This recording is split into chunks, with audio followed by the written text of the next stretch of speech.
Hello and welcome to LCK Challenger League live at the WG Esports Studio. I am Valdy with me is Walt, and we are getting into a great day of games. As always, a 9-gamer here for the base duo. That's right. That's what we're expecting. It's a 3-game Monday. Valdez figured out what a microphone is. He was like, whoa. Whoa. No, actually, it looks like it might be a little movement there, which Just need a little tightening, yeah. not always great. But, yeah, Godowdy's in the chat as well. Always love to see it. We have some games today that are less important than others, but some games that are very important for the standings. You know, I'd say the Hanwha Life series is a good one. Yeah. The other series are a little bit up in the air as to what they really mean. What did they mean by this? Well, we'll find out what they meant by it. Hanwha Life Esports versus DRX, our That's a first big matchup. One. Every game is important. Yeah, I just watched a podcast with Wolf and Voldemort. I think I'm going to change my ID to Voldemort. What about Valdemort? Ooh, that's a good one. Do you think I could get copyright struck for that one? I don't think so. Do you think J.K. Rowling's going to come after me? She's going to be like, you can't use my name. I mean, if she's like, a big no, League of Legends fan, she'll probably know this. I'm not Voldemort. I'm Valdemort. You don't know anything. You don't know anything about me. Valdez-Mort doesn't really roll off the tongue. Valdez-Smart? I like that more than Valdez-Smart. Valdez-Smort. Valdebort. How about that one? Let's just stick with Valdez. You know, let's stick with Valdez. I like Valdez. Valdemortikaiser. Okay, yeah, that's pretty good. I like it. We I are like it. a little bit concerned about being 8-game casters. As here is, of course, our overview. It's a new graphic as we're getting close to playoffs. Yeah. We're almost at the end of our round robin. This is the final week, and then we will be having our double elimination playoffs starting on Monday. Yes, 80 trillion USD is the prize pool total. So make sure you get in here and play in the Challenger League. We do have a regular season MVP to be decided soon, and finals MVP is also worth the same. So a lot of money on the line if you're actually on the best of the best, on top of that 80 million won prize pool that'll be split between the top players of the championship team. Here's the schedule. We do have a double set of games on Monday at 2 p.m. and then 6 p.m. KST. And then the following Monday, we'll be moving into one best of 5 a day. Yep, round 1 going to be a banger. Round 2 also going to be a banger. Round 3, banger. Round 4, banger. Finals, banger, confirmed. Yeah. Banger confirmed. We don't know who's going to be in each of these matches, but the one thing that we do know is that they will be bangers. DK has secured first place. That's why they're up there in that spot. Nobody else has secured a specific place just yet. So That's we're right. working on that. Here are the results that we had for the non-broadcast games, or at least not broadcast here on this channel, on day 3 and day 4 of week 8. Gen.G taking out Live Sandbox. D+ still struggling a little bit, having to take that 2-1 over KT. You know, a few weeks ago, it was at an easy 2-0 there, but not actually the case. As Nongshim did take out Hanwha Life Esports, which really hurts Hanwha's chances of taking that first place spot. They will have an opportunity against DRX, and then DRX and Kwangdong Freaks with 2-0 wins. And T1, bit of a struggle right now with Nice in the mid lane. You know, you can't go every single year being the best team in, you know, LCK Challengers. Eventually, you need to take a little break, and I think T1 have, both in Challengers and LCK, kind of hit a bit of a roadblock, a bit of a plateau. We'll see how that does develop as this comes along. As we do have 4 teams that are secured for playoffs. Other than that, you know, still a chance for Bro to sneak in. If they could take 2 wins and Gen.G, you know, takes 2 losses, something like that. Have a little tiebreaker situation. Yeah, unfortunately for Live Sandbox, T1 and Kwangdong Freaks, they can only get a maximum of 6 wins, which will not catch them up to Gen.G. So here is the main characters of our playoffs here, and round 2 being what we're fighting for here, as D+ have already secured it, but Hanwha Life, DRX, and Nongshim all could take second place and skip that first round. And yeah, here's the rest of the teams, of course, and their remaining schedules. For Bro, beating KT and Gen.G, I think definitely a possibility. And for Gen.G, taking a look at their remaining schedule, it's not expected that they will drop that series necessarily to OK Savings Bank Bro, but they certainly could. But the expectation is D+ will beat them tomorrow. So, you know, it's still possible for Bro. That's what I'm getting at. They will need to win that match. We'll need to see some losses. Right now, Lucid, unsurprisingly, is heading up our POG standings, much like his counterpart in Canyon in the main roster. Yeah, something about D+ junglers, Wolf. I don't know what it is. Is it in the water they drink, the breakfast they eat? Is it just their hands are really good, or that they're just really smart? Consider too, Valdez, that we're always ahead here in Challengers. We're 1 week ahead. And the difference between first place and Challengers is and LCK is basically double. Like, Canyon's at 1,200 points, Lucid's at 600, so it's a much closer race here in LCK Challengers. Anyone could pick up POG on the day. You never know who's going to win. Guys, by the way, new week, new patch. Jax, Melio, Rel, all nerfed. Static Shiv, nerfed. Yeah, so Rel's, you know, her armor is nerfed, her passive is also nerfed, and the resistance is, the cooldown for Counter-Strike is also nerfed. The earlier levels, Jax getting a pretty big hit there in terms of added in a whole extra second straight up to his Counter-Strikes. Won't be able to use it as much in lane. He's not going to really hurt what he does in sides and what he can do in team fights, so I still think he'll probably be relevant, but will he be as highly prioritized as he was on 13-13 and below? Probably not. But we'll find out. It's Challengers. It's Challengers, baby. And Melio got a little touch. I think we might still see him. We're not seeing him a whole lot nowadays, just with the engaged support meta that we do see. Rel, Nautilus, you know, Alistair, etc. Most of the games, Leona. But these are the matches today. Homolife Esports versus DRX, our first one. Definitely the marquee matchup of the 9-game day. And then we do get into 8th versus 9th, Live Sandbox versus T1, and then Nongshim versus Quantum Freaks. Definitely expecting Nongshim to take that one on paper. Yeah, I think that one's one of our matches that could be a little bit more one-sided, as Call Me is having a fantastic season, and Quantum Freaks certainly having a bit of a struggle. Live Sandbox T1, I think, could be the closest one of the day, as we are going to start things off with Homolife versus DRX. Does feel fitting when you consider the Aatrox player on the main roster of Homolife Esports. Maybe he's passed some of that down to Rooster here for Hanwha, and we'll see if he ends up picking it up, because to me that's the most exciting part about today. It's like, the matchups are cool and all, but how much Aatrox are we going to see? Yeah. How is 13-14 going to change the meta? Because this is the patch we're going to be on for LCK finals. So if you are trying to feel like, oh, how is KT going to do against Gen.G in that finals, if that ends up being the finals, you are here. Yes, you in the chat. Yeah. Matt24Z, Astro Nautilus, Texas, Distress Sapphic, X's a lot. Yes, you. 1378 underscore. That's right. Debrens12, Yundo Ro. Based. Lightsaber as well. Yeah. All of you guys, you're here, okay? You are going to see 13-14. A little preview for LCK. It's my first time getting to cast Duck Dom since he was sent to Challengers. I didn't get to cast him yet. Yeah, that's my Duckers right there. And he and Pleta are going to be playing together as a duo. They have been for a few weeks now. We'll see how they perform tonight. Has been pretty good, as you would imagine, since Duck Dom is a very good player.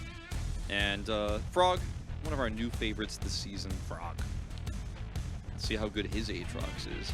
Aatrox, also, the funny thing is, Aatrox, everyone's saying is super broken, but he may be banned every game and not be played, or he may just see no play at all, because Challengers doesn't follow the rules of our expectations. They just don't do what we think they're going to do. So if we think they're going to play Aatrox a lot, you know, chances are they might not.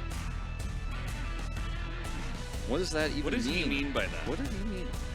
I thought at first he was saying Divide like the Valorant player, but I don't know what that means. I'm not going to repeat that. Yeah, I don't know what it means, so I don't want to say it either, but yeah.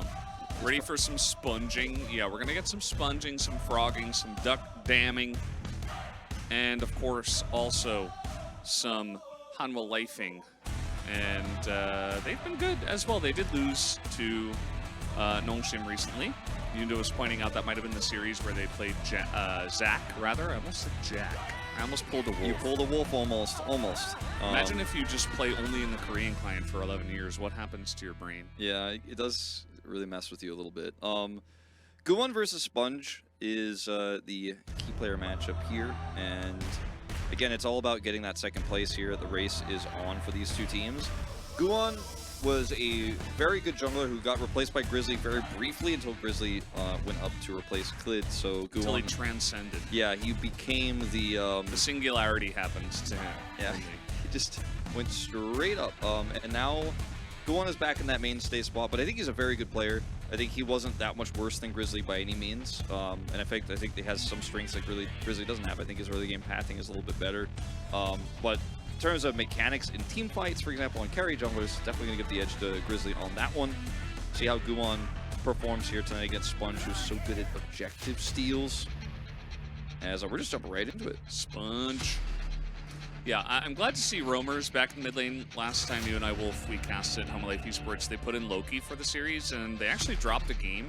Not necessarily because of him, but it definitely seemed like the team was a little bit off, you know, trying to adjust to the new player in the lineup. So back to the normal, strongest roster that Home Life Esports has, especially because Roamer is so good nowadays. Yeah, he really is. He honestly could be just straight up the best mid in Challengers. I actually think he probably is at the moment. He was a player, too, that has seen a lot of Challengers teams, and back in 2021, everyone was saying, like, this guy is really good, and I wasn't ready to trust. I was looking at his games going, he seems okay, but now he's big. He is large, Wolf. That is true. LeBlanc bans on 13.14. Who could have seen that coming? Yeah, like, how many times do we have to nerf Shiv in order for LeBlanc to just disappear entirely? I do wonder what this priority will be, though, like on this patch. What is Home Life Esports' read on 13-14? What do you pick when Kaisa, Tristana, Sejuani, even Rel? A lot of big B1 picks, and it's going to be Jax. Yeah, I'm not too surprised by this. I think we all kind of know this pick is very strong right now. I think we could have all seen an Azir here for Roamer in this position because the Sejuani's banned, and you know, you could have just gone for a safe mid pick and played reactionary here. Now the question becomes, with this Kaisa ban, what's the next best AD carry that will come through? Will it just be Xayah? Is it going to be something like an Aphelios because it's Challengers? I think we'll probably see Jace Maokai, the common red side transition here for DRX. Not surprised by this even slightly. Nico also available.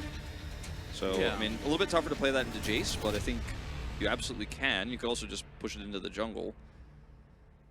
Yeah, you absolutely can, and this might just line up for kind of a poke composition from DRX, meaning like a Varus follow-up, maybe like a Cassante, Alistair, etc. But Home Life Esports, reading the situation, they say, okay, well, we're just going to dive as hard as we possibly can. Yeah. I love the Nocturne here, Wolf. I mean, the Ahri Nocturne is a really strong combo, actually, just in terms of what you can do, especially to a champion like Jace. If you use the Paranoia, it's really difficult to position against the Charm. Ahri just runs in. As the more things change, the more they stay the same. Where's Aatrox? Yeah, where is Who are these champions? What is that thing? Ash ban. What's going on with that? Do you feel like Nocturne is just a better version of Wukong?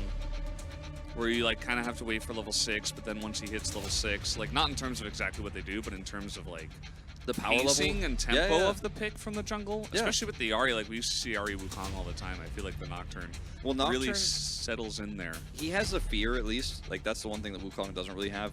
But Nocturne doesn't have gap close to set up the fear. So you know, if Ahri charms and the Nocturne can have a fear, or vice versa, then it becomes really easy to use this combo, especially into a Jace. So I think it's pretty strong here. But I do like what you're saying in terms of like how they aren't really extremely relevant until level 6. But Ahri definitely helps that, for sure.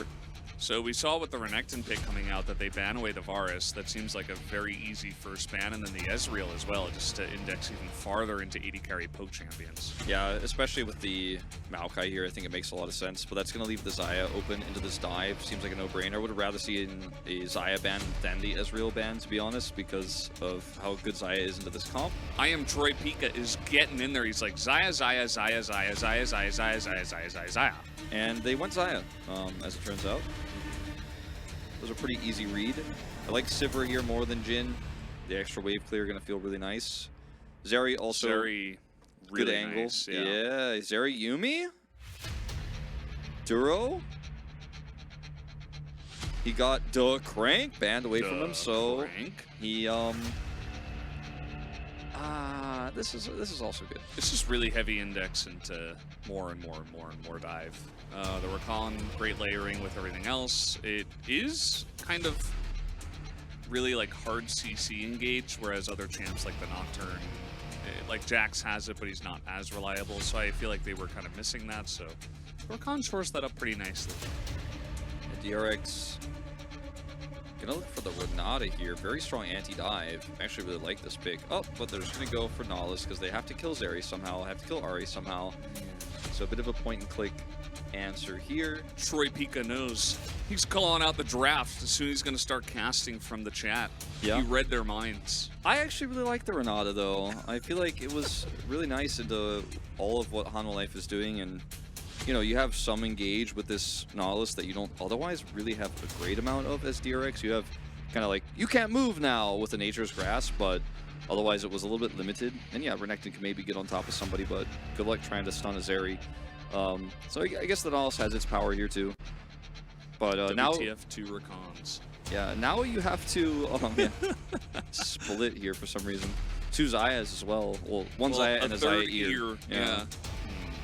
I think you have to play this comp a little bit more aggressively, though, as DRX with this Nautilus than you could have otherwise played with Renata, and just sit on objective and say, come at me, HLE. Not bro in this case, Yeah. they're not playing the series. Come at me, hla. Dirks. Dr. X.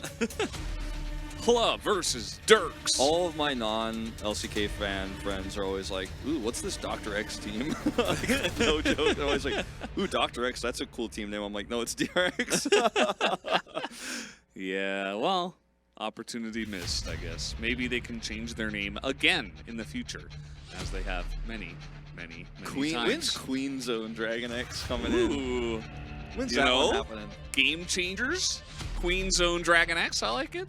Could happen. You never know. I like the draft that we're seeing from DRX a little bit more. I Dragon think X it's better. isn't a thing anymore, though. No, it's not a thing. Unlucky. Unlucky. I like DRX's draft better. Valdez, what do you think? I like the dive. I think it's easier in Challenger League, but hey, you never know. It's Challengers.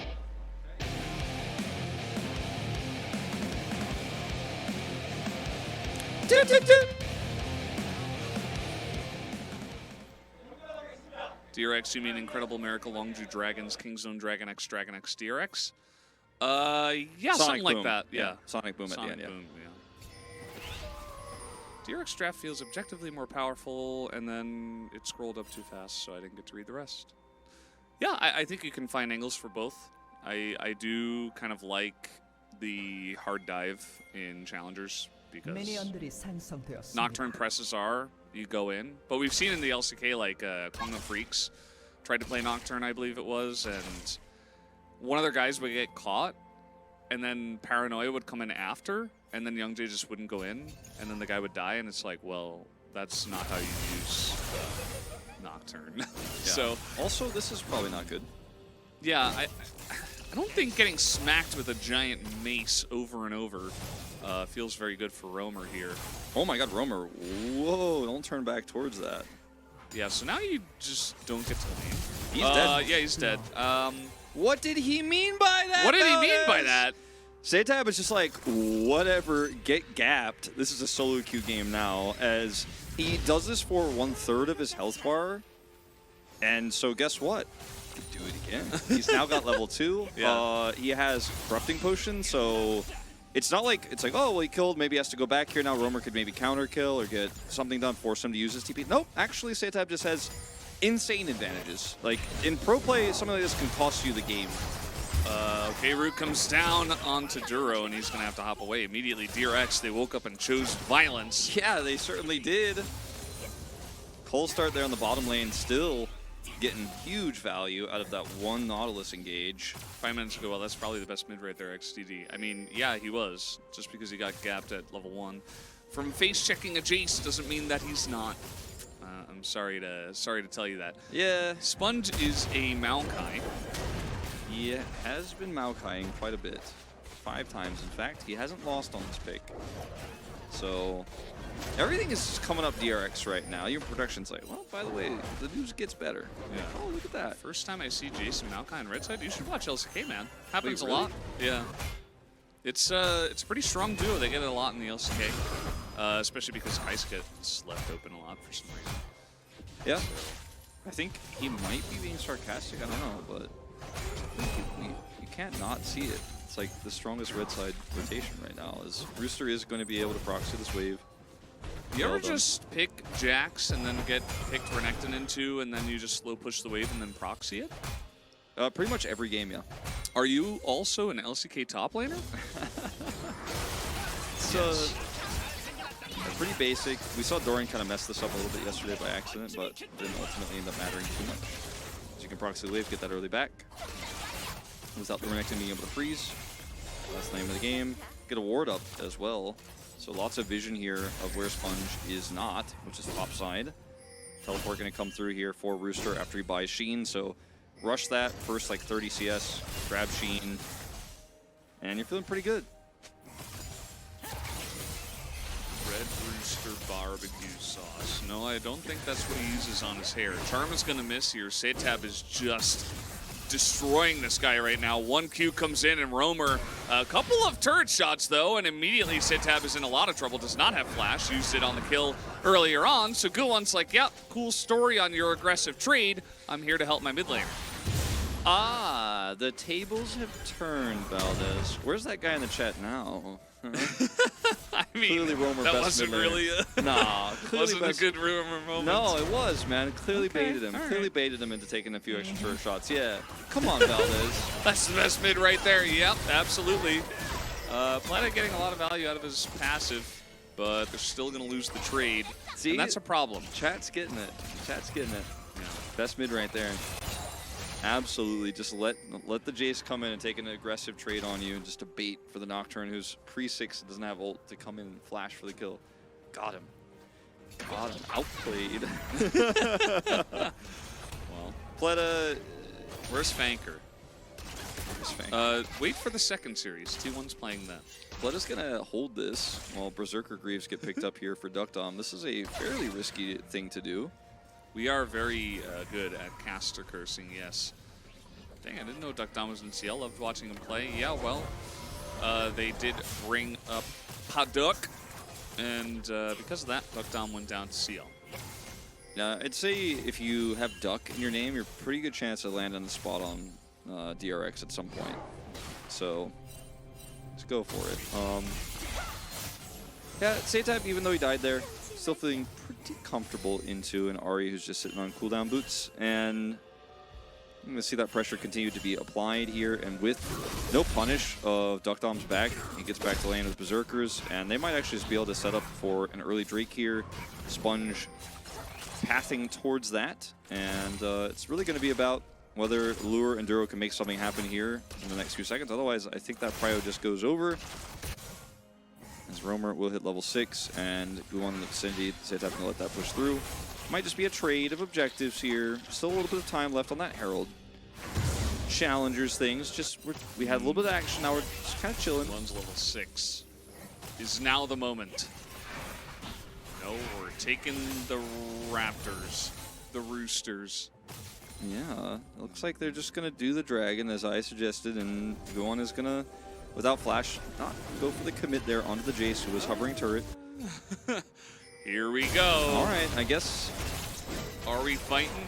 Are we challengers-ing? And you it looks winning, like son? we are.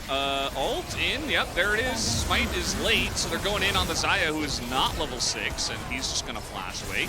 That is a dead Duro, as he was alone there in the front, getting caught by the Maokai ultimate, and now Flash comes in, traded very nicely by Pleta.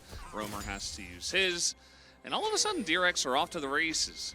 Yeah, I think the potential is so high with this comp to get Zeri ahead, but this wasn't the fight to try to make it happen.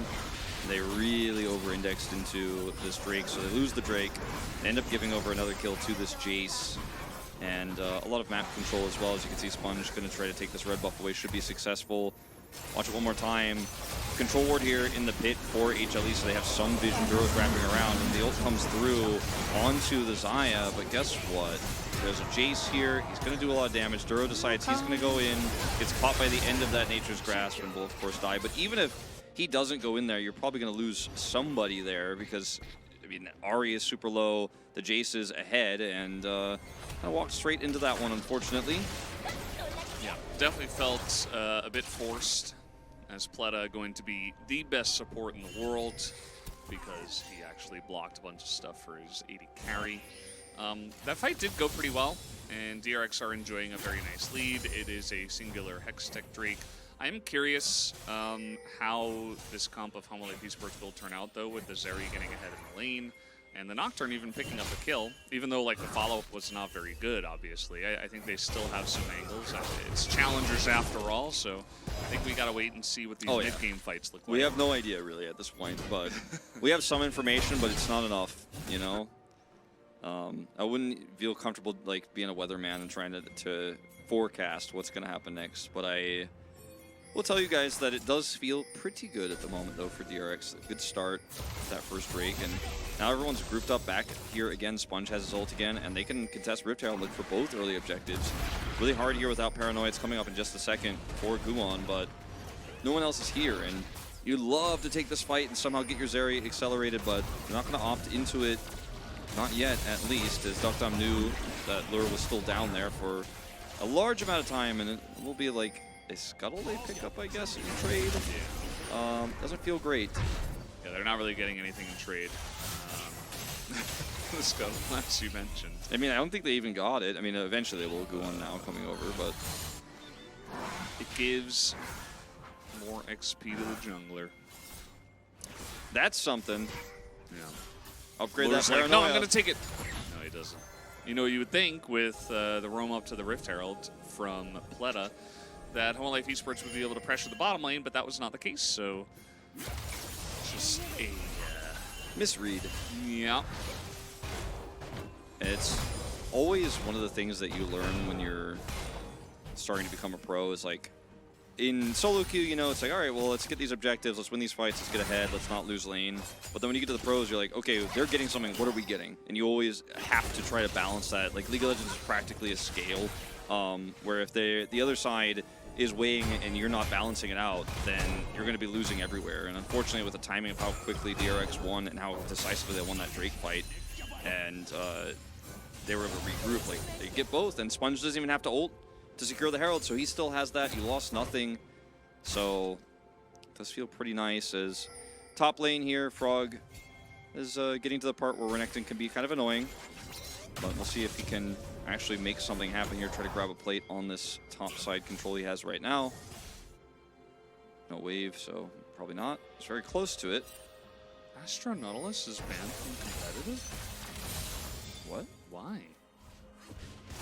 Like the skin, the actual skin, Astro Nautilus, not the Twitch chatter. I guess, I don't know why that would be banned, though. It doesn't really seem to have a weird hook or anything. I thought I've seen it in a pro game as well. Maybe I'm just remembering wrong. Maybe you're just tripping. Is it the skin that has the, like, base on it? I think it used to be.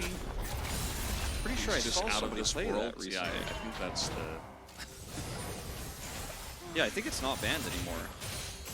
Chronicler, you're supposed to be enjoying a day off, not here in the Challenger chat. That sounds very judgmental of you, Velas. Yeah. I think you wouldn't enjoy watching LCK I mean, he can, but, you know, being a Twitch chat mod is very difficult. It takes a lot of work. he can just have the sword next to his name. He doesn't have to actually enact justice. I'm leaving my house in 2 hours, don't worry. Where are you going? Can we go there as well? Can we follow you? I don't think we're invited. Can you give us the address? Just put it in the Twitch chat. Having dinner. It's a pretty early dinner. Not judging at all or anything, I'm just saying. Sponge here got ult. I mean, this is going to be a contest here for this Drake. Setab uncontested as Jace on a flank. All right, we're pressing the R button as once again that Duro is just dead. Does not get to engage at all, as now they're trying to turn onto a Xayah with Featherstorm. Actually, that was Jace. Never mind. He is going to go down, but this is still a DRX win, I think, as Rooster gets another Counter-Strike off a really nice flash from Duckdom on time, as Lure is having a little bit of a Zeri. Okay. Just going to flash the wall, but a lot of low health bars, and he's not really able to convert. So it's really cool to see the power of Maokai Jace on display here, because a lot of people don't really understand, I feel like, why Maokai Jace is so strong. Look at where Setab is here, 3-0 pushing towards him, and when this Nature's Grasp comes out, it's really hard to collapse one of the Jace because people will get rooted, and then he could just do free damage, and instantly the Rakan is dead. Now he can re-engage in, and look at the flank here from Frog, who's just got so much feel for him, and yes, he eventually goes down, but the fight is won on 2 fronts here by DRX just by the simple press of that R button for the Maokai, and yeah, Zeri trying to do Zeri things here at the last moment was a little bit scary, but won't be able to pick up anything and will lose his flash at the end of the day. And I feel like if Hana were a little bit faster on collapsing on the Setab there because they knew he was there because he shock blasted, maybe they actually kill him first and then try to 5v4. But instead they kind of happy feed it a little bit, and the Maokai ultimate is just so strong in these moments. Yeah. Paranoia usage after the teleport happened. A little bit unfortunate, yeah, you could say. So, loved the Nocturne pick. The Nocturne play so far, it's been decent, but that one was a little bit of an oopsie. And DRX have been controlling all of the objectives so far. And especially with the dive comp, if you begin to fall behind, your dive just loses more and more power. You're not really going to be able to threaten Duckdom as the game comes along, because not only does he have a lot of protection, he is also Xayah. So you press R and you avoid it. As, did you mention we have a Chemtech Soul? No, but chat did. They're ahead of me. It's alright. Big socks. It's okay, it's whatever. We had 2 good solo dragons, you know, it was fairly expected that we'd have a bad soul, you know. Hextech and, like, the most we could have actually hoped for with Hextech Mountain is maybe a little Mountain, or sorry, Hextech Infernal is maybe a little Mountain Soul action. Could have had a little bit of that. Would have felt kind of good into the Jace, but instead, healing and shielding power and a little bit of tenacity. It's not Chemtech Soul, it's Chemtech Psi.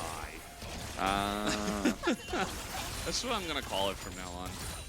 We have the Chemtech Psi coming out here for game 1. Well, it is kind of a caster obligation at this point to Psi when you see it. You also have to make an Ox joke, don't forget. Did yeah. you make yours yet? No, I didn't do. Did we do it? I actually kind of like. I feel like okay, I don't we gotta have to do do it. it. You already did. You did. Did I? Yeah. I don't remember. You were like Ox. You I did mentioned say him. his name. Yeah, you mentioned him. That's about as like. I'm also going to mention that we are just diving onto the Xayah. I'm not going to mention anything. The fear kind of still coming down, but again, Duckdom's so safe. And not much they can do. Oh, now he's so dead. As in they go, takes him out immediately. Rooster on the Jax. They don't really have any ability to take him out, and he just keeps on getting these massive counter strikes at the end of fights. Yeah, was a really nice turn there from Rooster, and ends up being a 2 for 3. So win for Hana Life Esports. DRX definitely not happy with how this one goes. Will also cost them the Herald. So see, immediately dies. Yeah, Valdez, Giga I don't know. But it's a party bush with the control ward set up here. And what DRX want to do here is actually collapse in off of this Featherstorm and go, oh, okay, we got this. We got the Maokai ult. But, yeah, you almost got Roamer. And he will eventually die to the Ignite, but the Jax re-engage is going to catch you because you're extended. Look at that. Zeri 2 kills. Uh-oh. Uh-oh. Uh-oh. What do we call that, Wolf? A Zeri moment. I'll certify it, to be honest. I'll just put that stamp right there. Valdez also stamped it, yeah. Yeah, we put that stamp in. I don't even have to call Kesp anymore. I can just certify it on my own. It's just Duck Dom didn't have flash. Had to cleanse the fear, which, by the way, does land even if you are in Featherstorm. And then he didn't have cleanse or flash to get away from Jax. And the engage was very nice. HLE Esports, again, they press all their buttons. They go in. That's what they do. Yeah, I think DRX really just could have disengaged there with the Maokai ult instead of trying to win the fight with the Maokai ult and turn it. Bit greedy. And Setab has had a pretty good game, but I think it looked like it was his call to actually go in and try to turn with that, and ultimately didn't work. A lot of resources used on the Xayah, and that's kind of how this comp works. The Xayah is super safe, so if they try to kill her, you're like, haha, mistake #1. But actually, no, they were able to do it this time. So this is going to be the first of the Chemtech Dragons towards Chemtech Soul. We're looking to pick up. Press and Paranoia, bit of damage comes in, and already the teleport was channeled, so Frog is in. And again, remember guys, this is for Chemtech Drake 1. For DRX, Chemtech Soul, you know, you get a Chemtech on your Renekton, that feels pretty good, but other than that, it's not really that big of a deal. It's pretty good for like Zeri, Xayah kind of, but Jace, when he goes in, you know, like, I'm just trying to pretend like it's relevant, okay? It's Ox's fault. I'm like, it's good for Nautilus because he also does a little bit more damage when he's kind of hurt. Like, that one auto is going to get off. Like, it's going to be like 11% better, Valdez. Yeah. Come on, 11%. That's a big number. So HLE Esports, they use Spirit Rush and Paranoia. So DRX are like, all right, we'll just take the Drake. And HLE Esports are like, all right, that's fine. We don't really care about that. And that is the right opinion to have. They wanted to make a stand for it, but immediately once they lost a lot of their powerful abilities, they're like, okay, that's fine, not a big deal. Just walk away, you know, get Jax a turret up top, although this will be traded for with Setab coming down here, nobody to answer for the Jace. Yeah, so feels pretty nice. Jax already is starting to be pretty relevant, though, which is a little bit problematic. Wolf, can you 1v1 a wolf with your bare hands? No, definitely not. I mean, I don't know, like if you got like a little training in wrestling, maybe? The problem with fighting a wolf is that they have fangs, they have a strong jaw. Yeah. And so like the wolf could pretty easily disable you by biting you pretty much anywhere. Bites your ankle, bites your leg, you're not gonna be able to move very much. Your movement impaired, bites your hands, can't fight, gets on top of your neck, it's done, it's over. And they have more movement speed than humans do. What if you just dodge their bites? And then what are you gonna do? Like try to punch it? No, you gotta get your. I think you gotta get your arm around its neck. Yeah, no, you have to get your arm around its neck. That's the only way. That's the only way to win. But like, they outmove you. They will just not allow you. You try to grab it. It's gonna move its snout. Like I think if you were properly trained, which I am not, you could maybe do it. But how much training do you think you would need? Probably Like about six months. Yeah, 6 months. Yeah. I'd say 6 months. But the problem is it's really hard to train. Challengers so pointless. Casters don't even want to cast the actual game. All right, this guy is new here. Casters just passively aggressively hitting on both teams the whole time is fun to hear. But we definitely don't do that. We don't do that. What? Dude. Is chat struggling again? Chat's we got struggling. 2 new chatters coming in, just like not getting anything. Thank you. Welcome to Challengers, by the way. Yeah, we'd like you to stay, but I don't agree with you guys. Get it? It might be 3 Yeah, levels. it's actually deep passive sarcasm. aggressively hating on the chatters. Yeah. Sometimes more aggressively than others. That one he got it right. That is you could have 1 league. What? I didn't read the rest of that. What is that blep? Skynet is out? What? All right, so yeah, back to the game. Back to the game at hand, Valdez. I'm confused. What's happening, Wolf? We didn't really talk about the Demonic Embrace build here for Sponge. He's adding some extra damage. Sterix second. That got buffed on this patch. Yeah, for Renekton. Little Sterix buff. Yeah, a little bit of extra Sterix value. No more Cleaver. I didn't ban anyone. I didn't ban it. Valdez is casting, man. What? I would never ban while casting. Never. He's never done it before. Valdez's mic's having a trouble. My mic is just it's just flailing around, man. Anyways, Horizon Focus second. Just looking at some items. All right, I'm just telling you guys what's going on. Horizon Focus, I think, pretty good with this composition. Some extra single target burst. We love to see it. I think I fixed it. Yeah, he's got like I'm a little not sure. screwdriver out. Please no ban Voldemort. Is DRX the best team now with Duck in challenges? It could be, actually. They're looking really good right now. Speaking of looking good. All right, pressing our buttons. That's the Featherstorm immediately out from Duckdom, and the Everfrost gonna catch the Nautilus.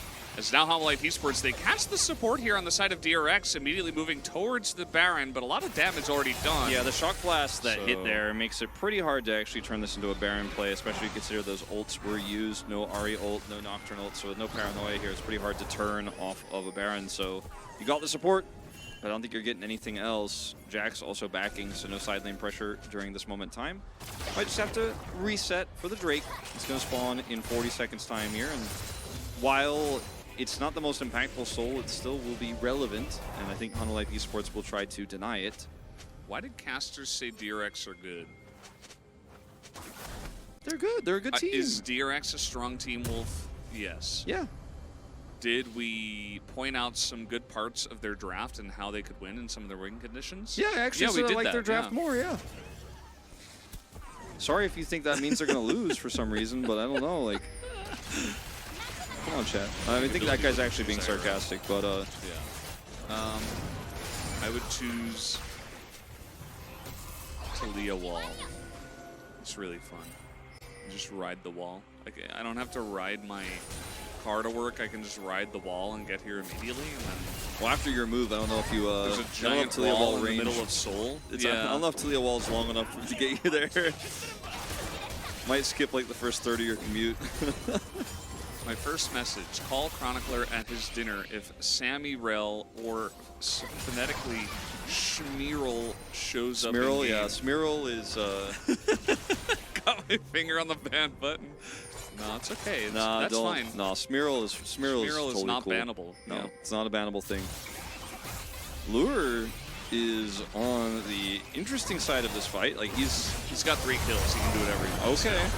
In they go. Featherstorm immediately once again, and the feathers are pulled as down will go Roamer, and the Nautilus ult in onto Lure. He's not really able to do consistent damage, and this time they're actually able to turn onto Rooster here, who does flash away. Counter-Strike once again will not be able to dodge the giant hammer, as Tab will swing it down, and now they're looking at Chemtech Soul. I feel like the Maokai Nature's Grasp is so good into what Hanwha's comp is trying to do that, yes, we did have some successful fights, but especially with the positioning of Lure there, it just wasn't really gonna happen with this this Paranoia coming through. And I always struggle with Nocturne and Nautilus are in the same game, but yes. When you watch this fight happen, like look at where Lure is, and Roamer's attempt to kill somebody, he's like getting to the back line, but where's Lure? He can't hurt anybody. The Featherstorm is really nice, and then Lure is caught by the Nautilus ult. And then the fight is so split up by Nature's Grasp that it's really easy for Tab to just walk through the enemy team and blow people up with the Xayah, who is hard to kill. It's hard for Duckdom to actually be taken out. He presses R, he's got Flash and Cleanse. Can't kill this guy. You can't break those cuffs. They tried. They tried. They were at the phase of the... Yeah, they were. I gotta time this guy out. I don't like that. Valdez is timing people out. I don't like that. Putting him in timeout. I'm not gonna ban him. Although his username kind of... Yeah, you know what? Actually, I'm gonna ban him after reading his username. You just get him. Get him. It's fine. Yeah, that's enough of that. Get him, Valdez. Get him. Get that guy out of our chat. I got him. Snipe. Yeah, no, we don't read Twitch chat during LCK, but during challengers, that's basically the whole part of it. Like we only read Twitch chat, and we have the game going on in the background, but mainly we talk to Big Babu Rasu, and that's that's basically our experience here. Yep. So Hanwha grouped up on this. This time they have the ults to turn. I actually think this is a pretty realistic opportunity to do Baron, even with the Shock Blast sitting. Okay, well, with the Baron not getting involved, maybe he teleports back in. Ascend into the POG chair.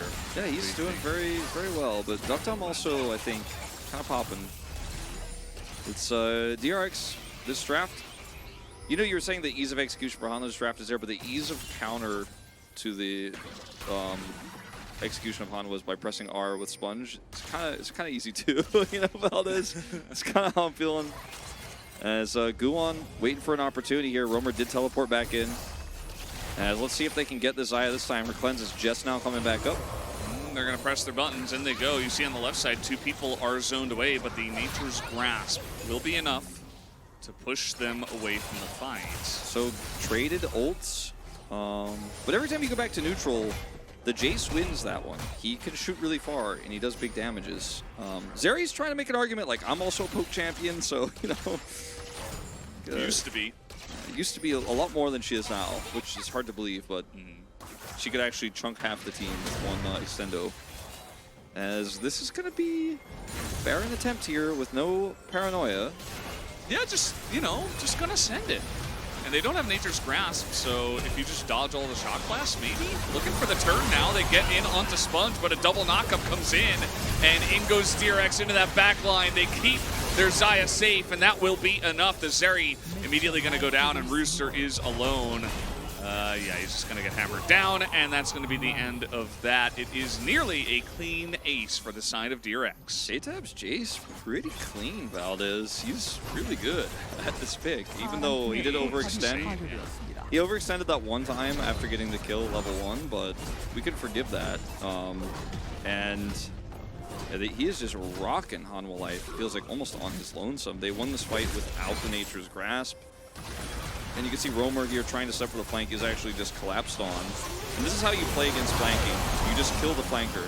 And look at Rooster here, setting up for a flank. Takes too long, takes too long, takes too long. Oh, the fight's over. And Seitab just pushes him out while also doing damage in range mode to the rest of the team. Yeah. That's it. That's the ace. That's the Baron. Yeah.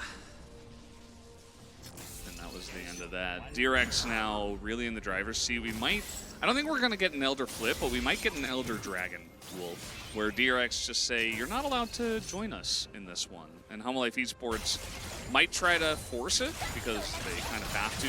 Especially Elder Drake with the poke comp is really, really strong. So you can't really give that over to the side of DRX. And DRX, for now, they're just going to push with this Baron, try to get as much power on the top side of the map. Keep in mind, because that's the farthest away from the Elder Drake, so that's where you want the pressure. Yeah. Exactly. So put that pressure up in on the top side. Got 2 minutes left to get that inhibitor with Nature's Grasp. Like I mentioned, not being used in the last fight, Sponge has it.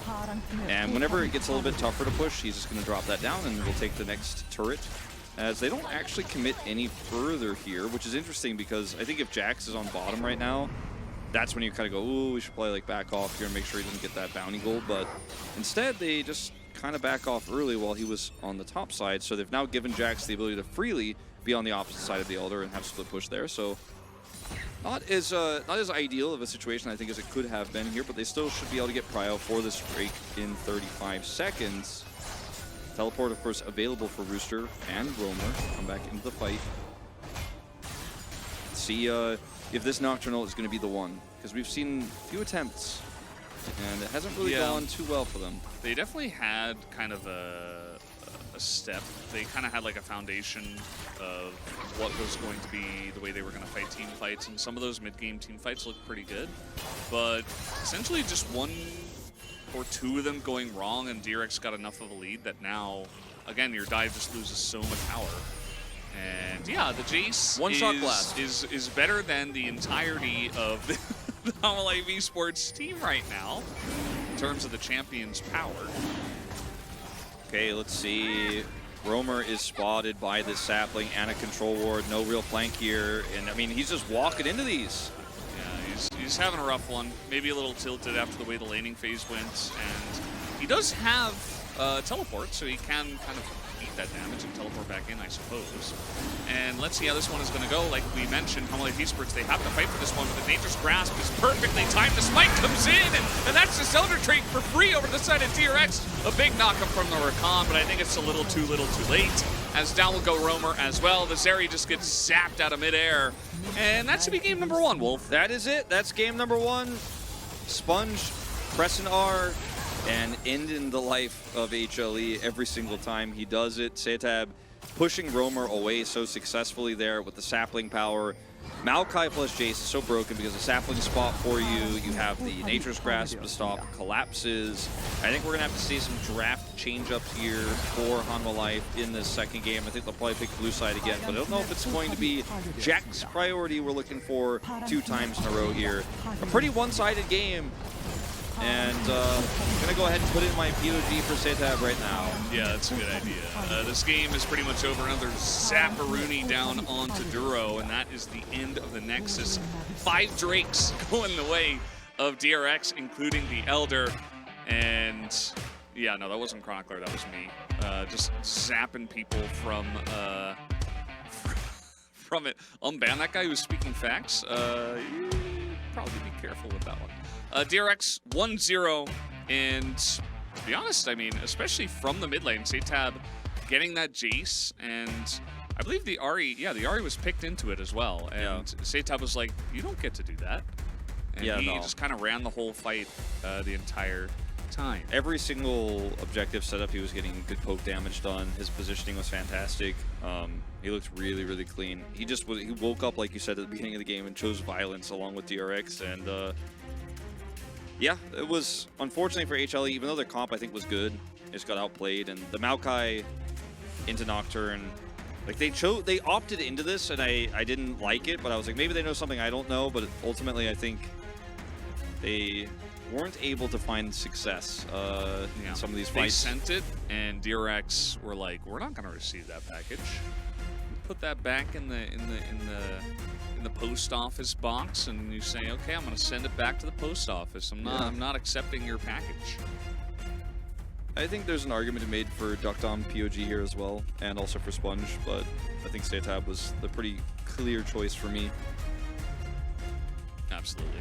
I mean, he made, so there's some games where you get like the poke comps with like Jace Faris, and the Jace is just like missing everything, and you're like, what's going on? Like, they really need to land this poke.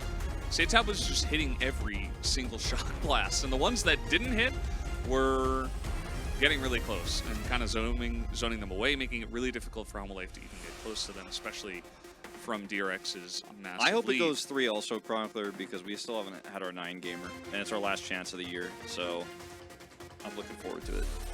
It will be Setab who picks it up, 755 solo DPM. Solo kill 1 at level 1. What is the best Megadeth album? Rest in Peace, Polaris is my favorite, I think. I don't know Megadeth. Unlucky. I mean, I probably would recognize a song or two, but the name doesn't. Unanimous vote. All right. There we go. Not surprised by that.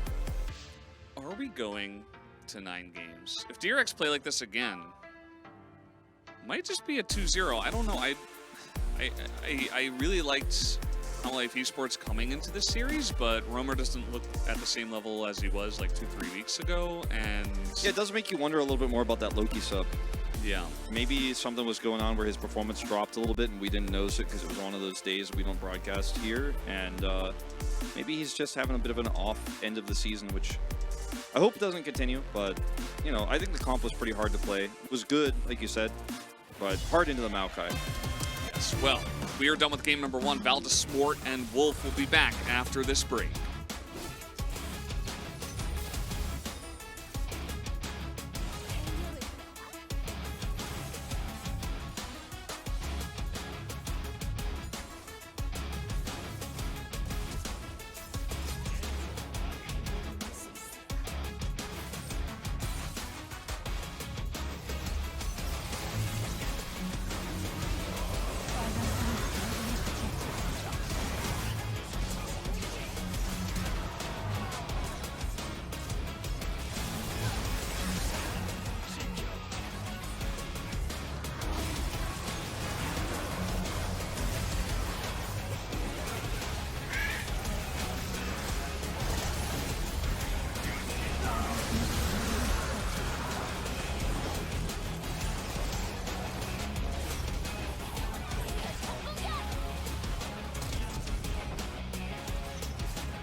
Hello and welcome back to Challenger League. We're here after game number 1, DRX able to stomp down Homolife Esports, and it wasn't particularly close. I mean, for the first couple of fights it was okay, but DRX were just kind of passively, you know, vacuuming everything on the map as that was happening. So a pretty one-sided win to them to start us off. It was really that one fight that Homolife won where they kind of overextended in mid, and then that was a really cool play from Rooster on the Jax where he was able to help clean that up. But that was even just a 3 for 2 that they got. That was like the best case scenario. And otherwise, it was kind of just domination in every team fight because Maokai into this draft was very strong. I do kind of agree with what you said, though. I'm not saying it was a bad draft for Hanwha Life. Like, you know, I agreed with you. The ease of execution was definitely there. It was a strong dive setup, but if you fall behind even slightly, it becomes so hard to play out when you don't have vision, and the saplings are always going to create a problem. So if they do pick blue side, which we don't, oh yeah, they okay. We as soon as I say it, he's listening. No subs, blue side. Valdez smiting on screen. Yeah, it doesn't take me very long. Maybe GG no top. GG no chatter. Haha, got him. maybe they ban Maokai. That actually looks like No, Duro. it's a really good That's really illustration. I think banning Maokai here is probably the way to go if you're on HLE. If you want to draft similarly, I think that's probably step one. Don't ban Jace. I think that's the wrong idea. That one was timed out, Connie, because I wasn't 100% sure if he was, you know, if he was going the distance on it. Lure is one coach is massaging him as Lure yells at the other one. I hope things are okay over there. He's like, you should have let me play. You should have let me play Jin. Like, I don't think that was the issue. But either way, hope things are okay. They're on the side of Homolife Esports. They're going to need to calm themselves down. They do have the potential to win game number 2. We've seen this many times in Challengers that one team stomps game 1 and we're like, oh, well, I guess they're just the better team today. And then game 2 comes along and it's the exact opposite. Yeah, I think draft was pretty significant that last game. So I hope we get into the draft soon because I want to see what changes. Because if they try to run the same comp again, yeah, maybe Satab doesn't get a kill at level 1, but otherwise, I still think they're gonna have similar problems. Yeah, okay, we're getting to the point of the song where I'm like, the draft is gonna happen, right? Okay. Where it like loops back on itself, goes to the beginning of the song. Yeah, okay. So what's Poppy gonna happen first. this time? I think Homolife should ban Maokai. Okay, they did it. They did it. Our prayers have been answered. And now DRX are going to draft something entirely different. Homolife goes for the same thing, and it works. That could happen. I don't know if Jax needs to be first picked here with no Sejuani. I mean, obviously he had a pretty good game. I think Rooster actually, it's like no top, no win, lol, or chatter. Like, I think Rooster was probably the best performing player we saw in Hanwha last game. I like this, actually. Yeah, this is smart. They don't ban the Rel, so they take it for themselves now. Kind of gives you more options. Rel can mix with a lot of different compositions. Yeah, see what DRX's response is going to be because they don't have that Maokai to fall back on anymore. They don't have Sejuani either. So if you want to grab like Rakan here, I think that's pretty okay. I think this is a troll hover. I don't think it is, Will. All right, game 3 on the what? No, I mean, I'm just a little worried. I mean, Ivern can be good at playing a poke comp as well, but he's no Maokai. That's for sure. And there's no Tristana, there's no Kaisa. So you can go Jace with this anyway. Yeah, my first thought was Renekton is probably your best bet with what is left available with the Ivern, but Rel Jax is really strong. I think we will see that Jax come through here again for Rooster. Feels pretty decent into the Renekton. I don't think this is an Aatrox angle, sadly, even though his wave clear got buffed. Okay, we're just doing it again. We're running it back, but we took the Maokai away. They realized the problem. They're like, that seems to be a problem. Let's take that away. And we're going to see a very similar dive draft here. As we now know the Rel is 100% going to support. Nocturne not soloable right now in this meta. Yeah. No Shmiral yet. Could come through if the Samira does go through the pick ban. They went for the Zeri last time, but could happen. You can still play Jace here, but I wouldn't recommend it. It's just a little bit tricky. The Xayah is very strong into this type of composition, so lock that one away first. You mentioned the Jace being pretty strong with Ivern. I think it's definitely a solid option. I don't know if it's ban-worthy here for Hanwha Life Esports, because they could also just play Azir, which feels really good here. I really like Azir, actually. I think it's even better than the Jace in this case, especially without the Maokai. So, Hanwha Life Esports, I hope they don't fall into the, oh, well, Jace was really strong last game, so we have to ban it here. And at the same time, like, maybe you just ban both. Jace, Azir. I mean, Ivern Jace is strong because of the shields, but also because of the bushes. And I think that is...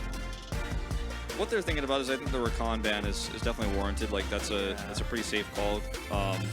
Rumble taken away, so limiting what Rooster can play here into the Renekton might just be a Gragas game, potentially.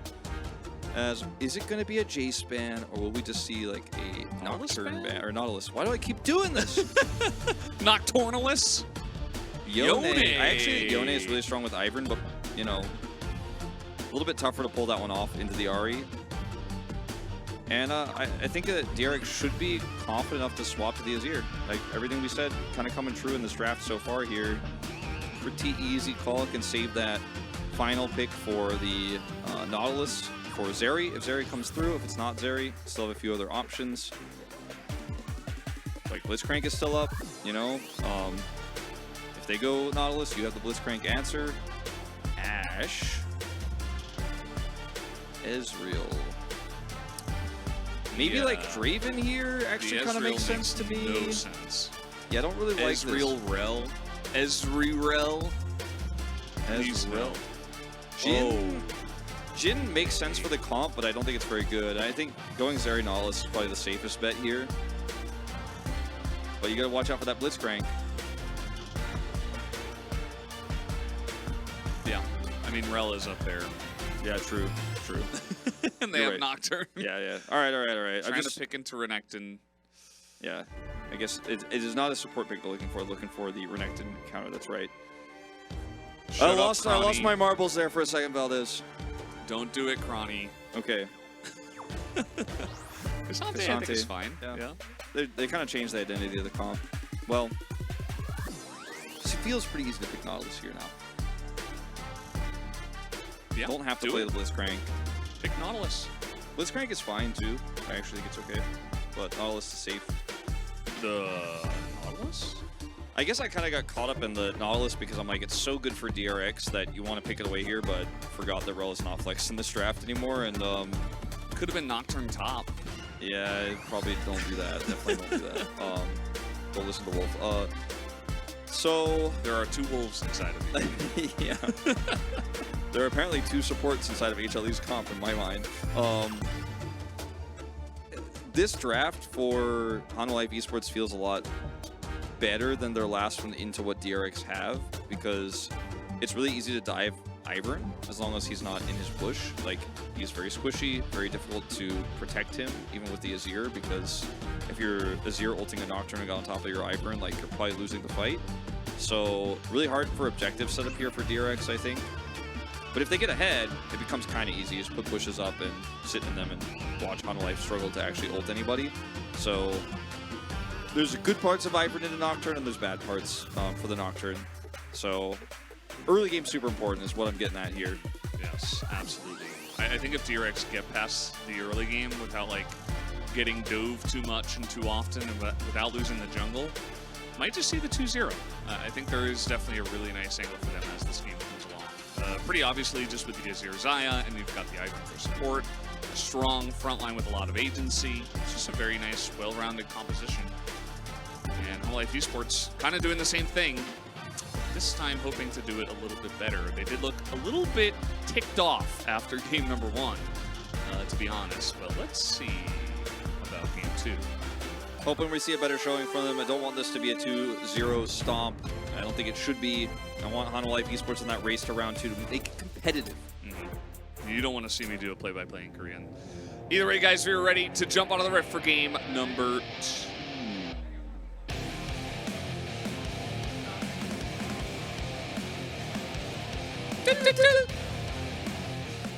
Wolf lagged. I lagged. I was scared the fan chants were at me, so I hesitated for a second, then I got in It's there. okay, you know, we all experience lag from time to time.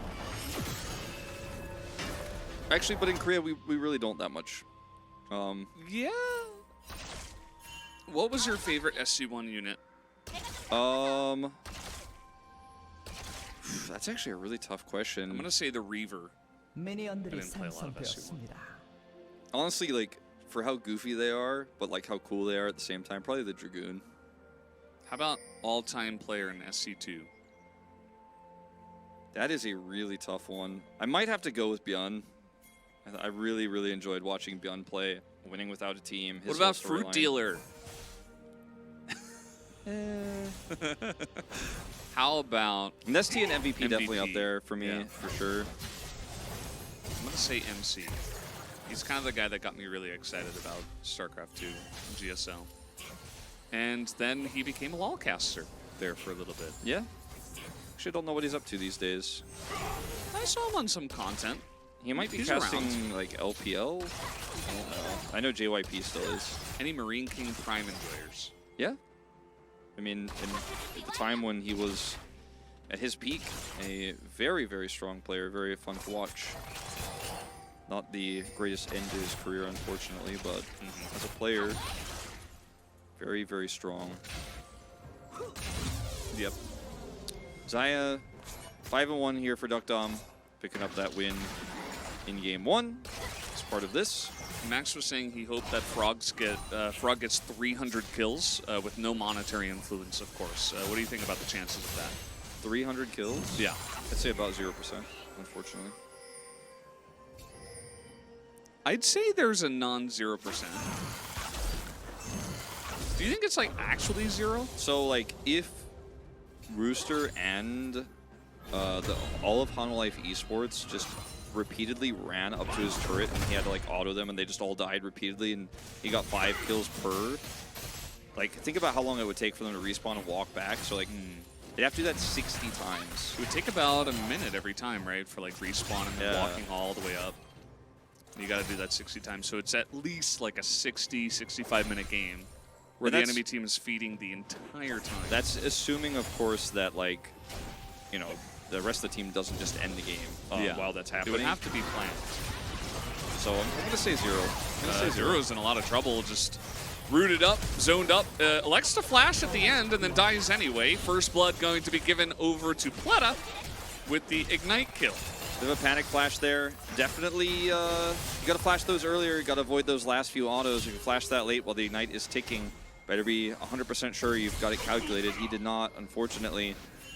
And Ignite will tick through and kill him. So that's that. Sponge is going to make a bit of a gank happen here. Pleta also roaming up. Oh. Okay, he realizes that's not a good idea. Any roamers? Ooh. There is one, but also there's 2. True.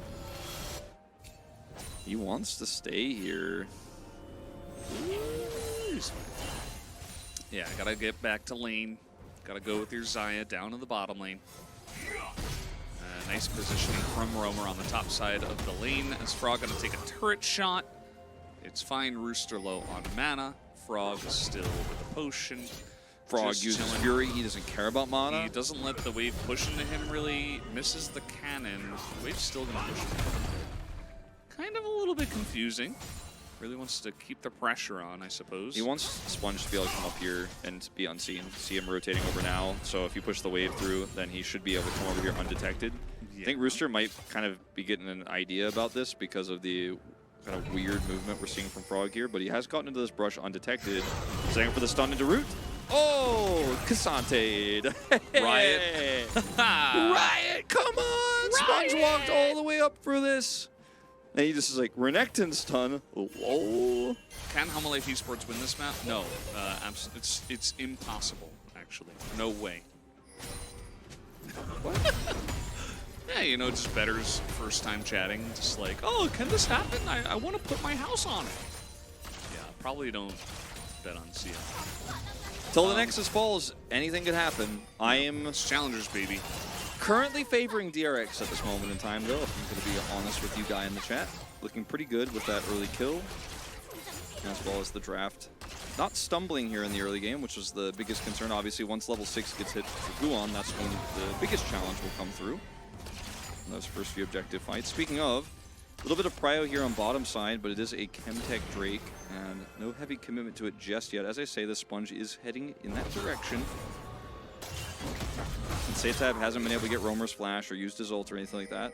And Guon and Sponge both just lurking. This mid-prio fight for Drake is where we've all got our eyeballs focused. Satab a little bit suspiciously dashing forward. Roamer says, no thank you. I will not buy what you are selling. Yeah. He's selling chocolates. Well, I think he was just selling, like, charm fishing, but... What? Yeah, he's like, oh, yeah, look, maybe you should go for a charm here. I just dashed in. Duro, no flash. Has Hex Flash, which Atlas would say is even better. Now he's going to get hooked up, and guess what? One auto and a pullback would have been another route, but Duckdom not quite able to follow up on that. And so it is just a hook. Just a basic old hook. Basic. Yeah, it's like one of those rusty ones that the old fishermen use. Somehow the fish still get caught on that thing. Yeah, how is it that in a lot of RPGs you can just fish without bait and like the fish just bite it? Like, I think fish generally not that interested in biting a hook for no reason. But like in RPGs, apparently you have that old rod with no bait whatsoever. You just like stick it in the water and it's like, oh, got a fish for some reason. In a place where it's not very likely for there to be fish actually when you think about it, like a really tiny river. Like one small box of water, there's like fish in there. How is it that Jax can fish in the river without a fishing pole and get 1 gold approximately every 15 seconds? Yeah, I don't really know. How is that a thing? Okay, as we're ulting the Xayah, he's not level 6, so he's pretty much dead. The fear comes in, very nicely done from Guon, as Pleta is going to pick up a kill as well. A very fed Nautilus in this game, as Lure nearly dies as well. Not the cleanest dive we've ever seen, but a kill is traded back by DRX as well. It's really hard to dive Nautilus because of his roots, and even with the spell shield set up here from Guon. So Duro actually gets the root first before the ult comes through, and then Lure just locked down Flash actually to secure the kill there on Pleta. Duro took the turret aggro as you would on the rel, but basically just outplayed. Support diff right now in this game. Really nicely played. Still going to be a successful dive, you could say, as a plate is picked up and Zeri does grab an assist, but not exactly how they wanted to play that one out. Will lead to a Drake take, though, fairly late in this game. Traded for Herald. The Sponge is going to get that one for free, uncontested on the top side. Well, very important. We got the information that, in fact, you can fish without bait. You can use lures and fish see the shiny things as food. Oh, yeah. No, I mean, yeah, if you have the lure, they can bite it. Yeah, if you have, like, the lure. Even just the hook. Yeah, well, I mean, I don't know if just, like, a rusty hook, though, is going to get you fish on it, though. Maybe it's got to be shiny. Like a carbon steel hook. Yeah, well, I mean, you've fished with lures before, right, with no bait. Like, you can even use, like, a rubber bait, obviously, that looks like a real worm, but it's not. That'll work off. I've never fished in my life. Really? Not in real life. Wait, like for real? Let's go fishing next weekend, man. I'm from New York. You think we There's go a large fishing? body of water! Yeah, but I didn't go fishing out there on the beach. But it was the same one. Okay, we're going fishing. Caster fishing trip. When are we going? Okay, I mean, you know, I think my in-laws have somebody who has a boat, like some friend or something. We could do it. Maybe we could rent a boat. I will need to look into the fishing regulations because I think they're quite significant here, but we can make it happen, okay? Is fishing common in the U.S.? I would say it's pretty common. Yes. Yeah. Not so much in New York City, though. My dad is a very city man. He didn't go on the water much. You didn't go, you weren't fishing on the Hudson? No, that's not a good idea. Those fish aren't normally, you know? Check him fish. Isn't New York submerged underwater? What? No, New York is not submerged underwater. Nope. Confirmed, yeah. Not yet. I think that guy has seen one too many Marvel movies, probably. Well, it is... Climate change is real, and I'm No, it's not. It's not underwater. Stop, chat. Stop, chat. Valdez can't help himself. He is reading the bad chats. Yeah. Oh, Okay. here we go. Nocturne pressing his R button. Cassante pressing his R button. The fear comes in, and the Renekton just can't get away. Doesn't even get a chance to flash, even if he did. Looks like Frog didn't want to go for it. And a nice game comes in from Guan. I don't think flashing would have been appropriate there. If he has Gore Drinker, maybe he gets some extra heal there on 2, and then maybe could set up for the flash out, but wasn't going to happen in this case, as the Demolish will give Rooster a plate, so he picks up even more gold on the play. So nice to pick up some extra money here as the Cassante, who does have a Bramble Vest already, which is a huge boon for you. Part of why Cassante is so good into Renekton, because you can itemize this and it actually feels useful. A lot of the top laners don't want to build that. Like Jax, for example, struggle in some of those parts. Actually has the Thornmail complete now after the plate goes over, so actually feels like a very valuable gank here for Humble Life. Big Cassante. 2 cloth armors as well. He's tanky. The cloth armor. Cloth. Shirts. Yes. You say cloth, I say cloth. We are not the same. Clothes armor? No, cloth. Yeah, that's what I said. You said cloth. Cloth. Yeah. What did you say? We are not the same. I think I we're said the same. cloth. I think we're the same, Valdez. No, I don't think so. I think we are. Well, I guess we'll just have to agree to disagree. I don't know, chat. Did we say the same thing or not? Pretty sure we did. 4 strength, 4 stamina, leather belt. I don't know. He's playing World of Warcraft or something. World of Runeterra. When's that? Win MMO. So, bit of a lull state. Yeah. Bit of a wait for that next It's not dragon. a Chemtech Soul this time. No, it's not. That's No Chemtech Psy in this game. not 4 in a row like we had last time. Yeah. Feels pretty good that it's not that, as Duckdom could be vulnerable here. Might have to ult if Duro goes in, but he won't. So guess what? Pled is there. Belt of the Boar? I don't All right, think this it's of the Boar. This is actually pretty. I think it's of the Bear. It's kind of scary here about this response. This is the Ivern into Nocturne problem. Yeah, and it is a bit of an issue for sure. I was just laughing because you were still talking about the video game. As I was telling the chatter that in fact, if it's stamina and strength, it's of the bear and not of the boar. Of the boar is strength and spirit. The hook is going to come in here. He's still going to press his death charge on the lure, and then they just call off the entire play. They're like, actually, you know what? Never mind.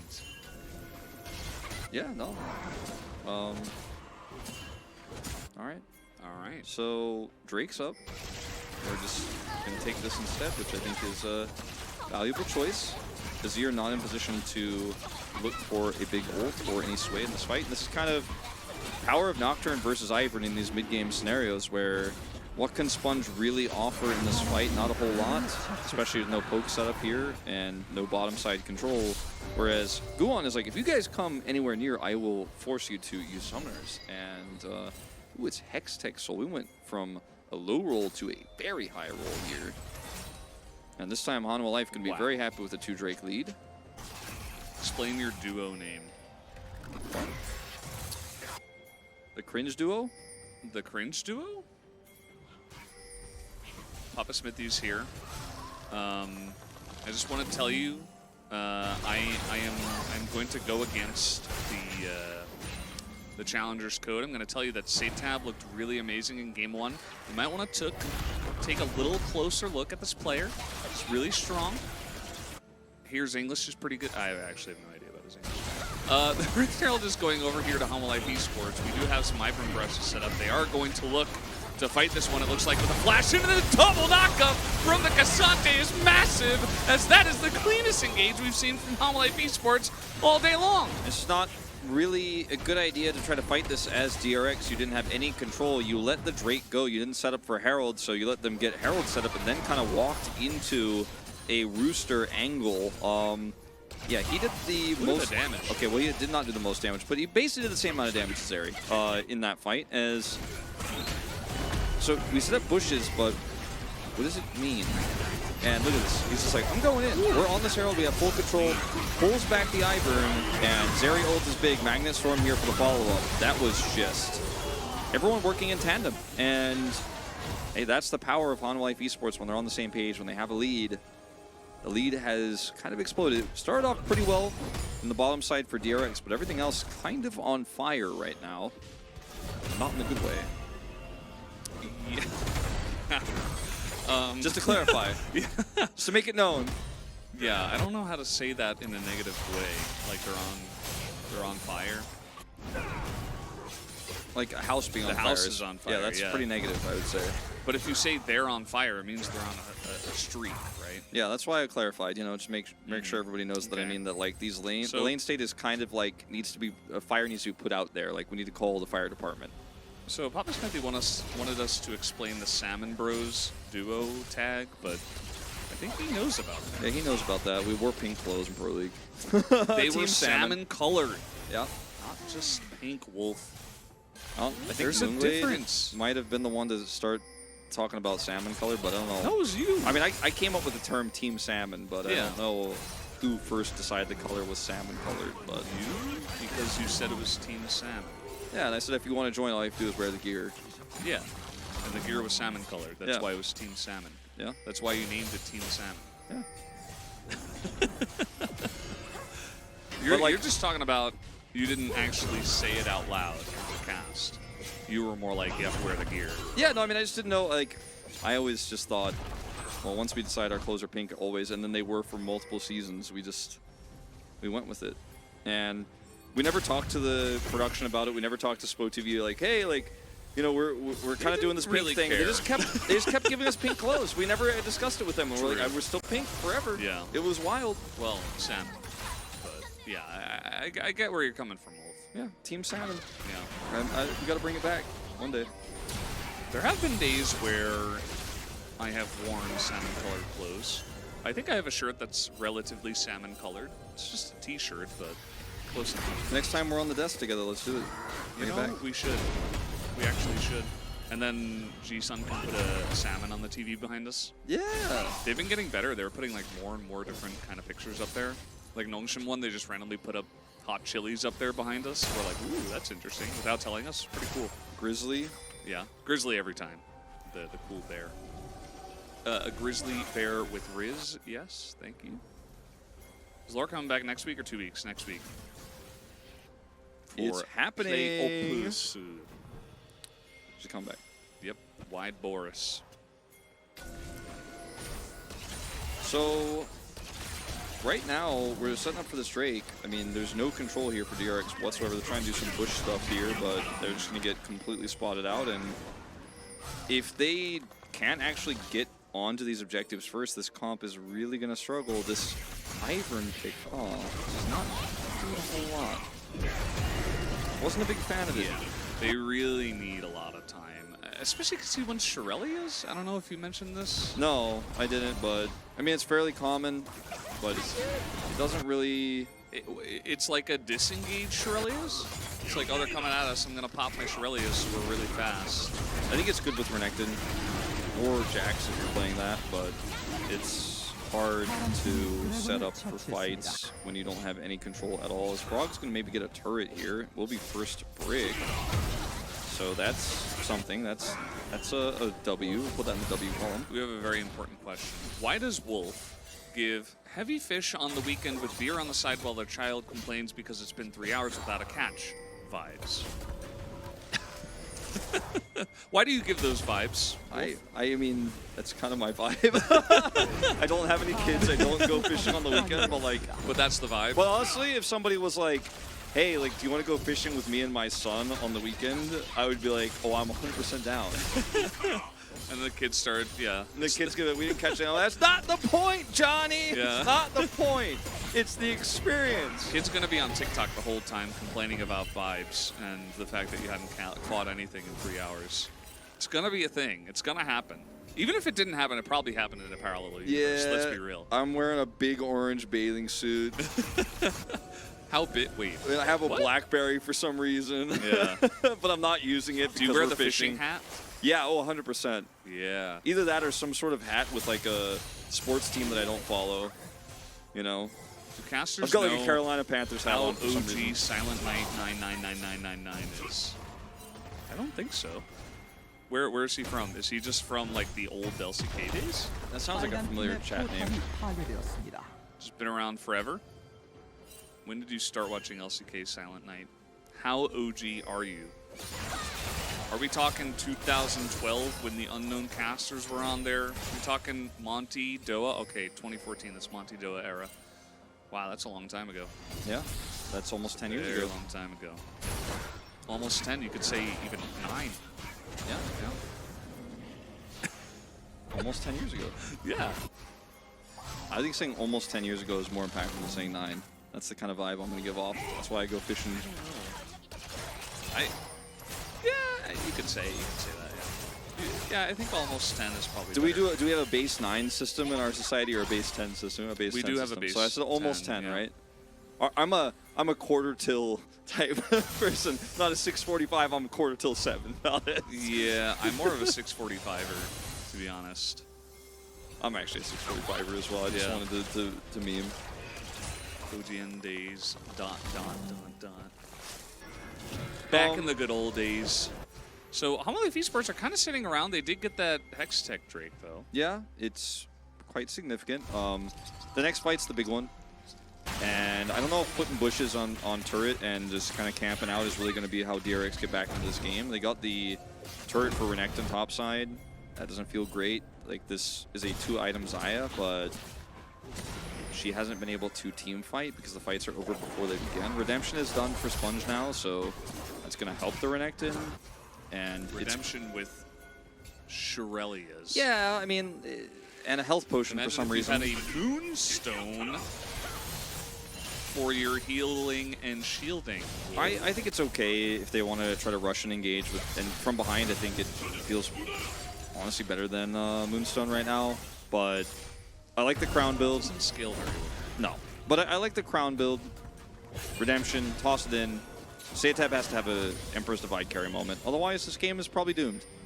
So give him some extra mobility so he can run in and do that. Drop a Redemption on top of it, and pray. Cross your fingers and your toes. Otherwise, it's going to 3. That's all I have to say about that. Nobody believed in 3 games, but also we said that sometimes, you know, a team stomps game 1, and then the other team stomps in game 2. So you always have to believe. The Maokai was the problem. They banned it. Suddenly, it feels really different with this comp, doesn't it? Wolf, how do I cross my toes? It's hard, but you can practice. You have to work at it. Or you could just physically grab them with your fingers and try to cross them that way. It still counts. And maybe that's what you need to do if you're DRX, you know? You can push your big toe against something. Like if it's your right foot, like push it up against the left wall, and then that pushes it over the second toe. Yeah. That can work. Valdez gives the gifts a book to niece-nephew vibes. I absolutely would. That would be like, if I had like a young niece or nephew, I'd be like, this was my favorite book. I'm going to give it to you. You need to read this. You need to get smart. You need to get Valdez smart. Valdez dedicates the book, like he writes on the front inner page. I hate rating. But maybe I would if it was like a niece or nephew that I was pretty close with. I'd be like, Gale Bedecker vibes. maybe, you know, actually I would. Yeah, I see it. W Man is really accurate with the vibe checks. Like, both of his vibe checks have been, like, really spot on. Like, all right. Like, strangely so. If one way to get something out of this fight without having position is to try to trade. Oh, I don't like say say no. Calling him out. I actually think Not Conway's gonna super handshake smart. it. Yeah. But this is the first. This is how you can force Prio, and DRX do have Prio now. And if they win this fight, this is a huge turn.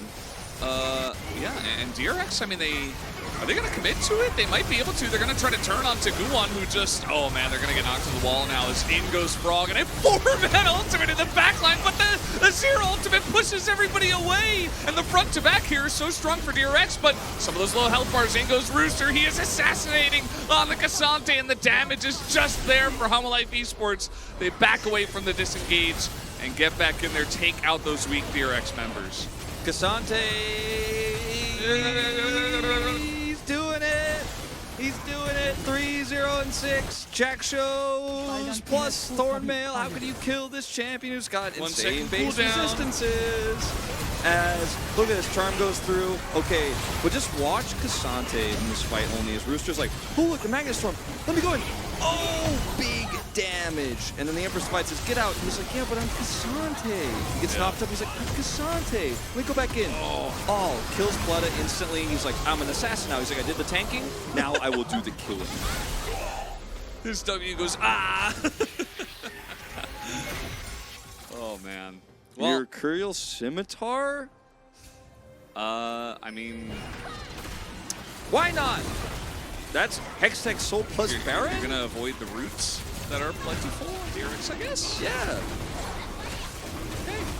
Yeah, how many these first taking this, man? We are just the 8-game cringe duo. It's just destined to be. Oh, yeah, no, 100%. This is just the way it goes. We could We have are. told, you know, all those bettors that are like, who's gonna win map 2? I'm like, man, you don't know about the cringe duo. We gotta give them that inside information, you know, Wolf? Yeah. Well, it was a valiant attempt from DRX. I think it was a good call to actually try to turn off Baron, but ultimately, Cassante. It's a pretty easy Rooster vote for me. You know, I think he's had a I'm gonna vote for good Cassante. game. Yeah, me too. Personally. Me too, but the player playing Cassante, you know? I'm gonna vote for Cassante. I'm voting Rooster. Okay. Who's playing Cassante? Sure. No, he's playing it really well. Romer just taking out casually a third of Ivern's health. Here we go. Oh boy, Hex Charm gonna land. tag. Oh god, and in goes the Rel once again. It's not Spiral, but it's close enough. As in they go, Pleta just running away. It is a massacre.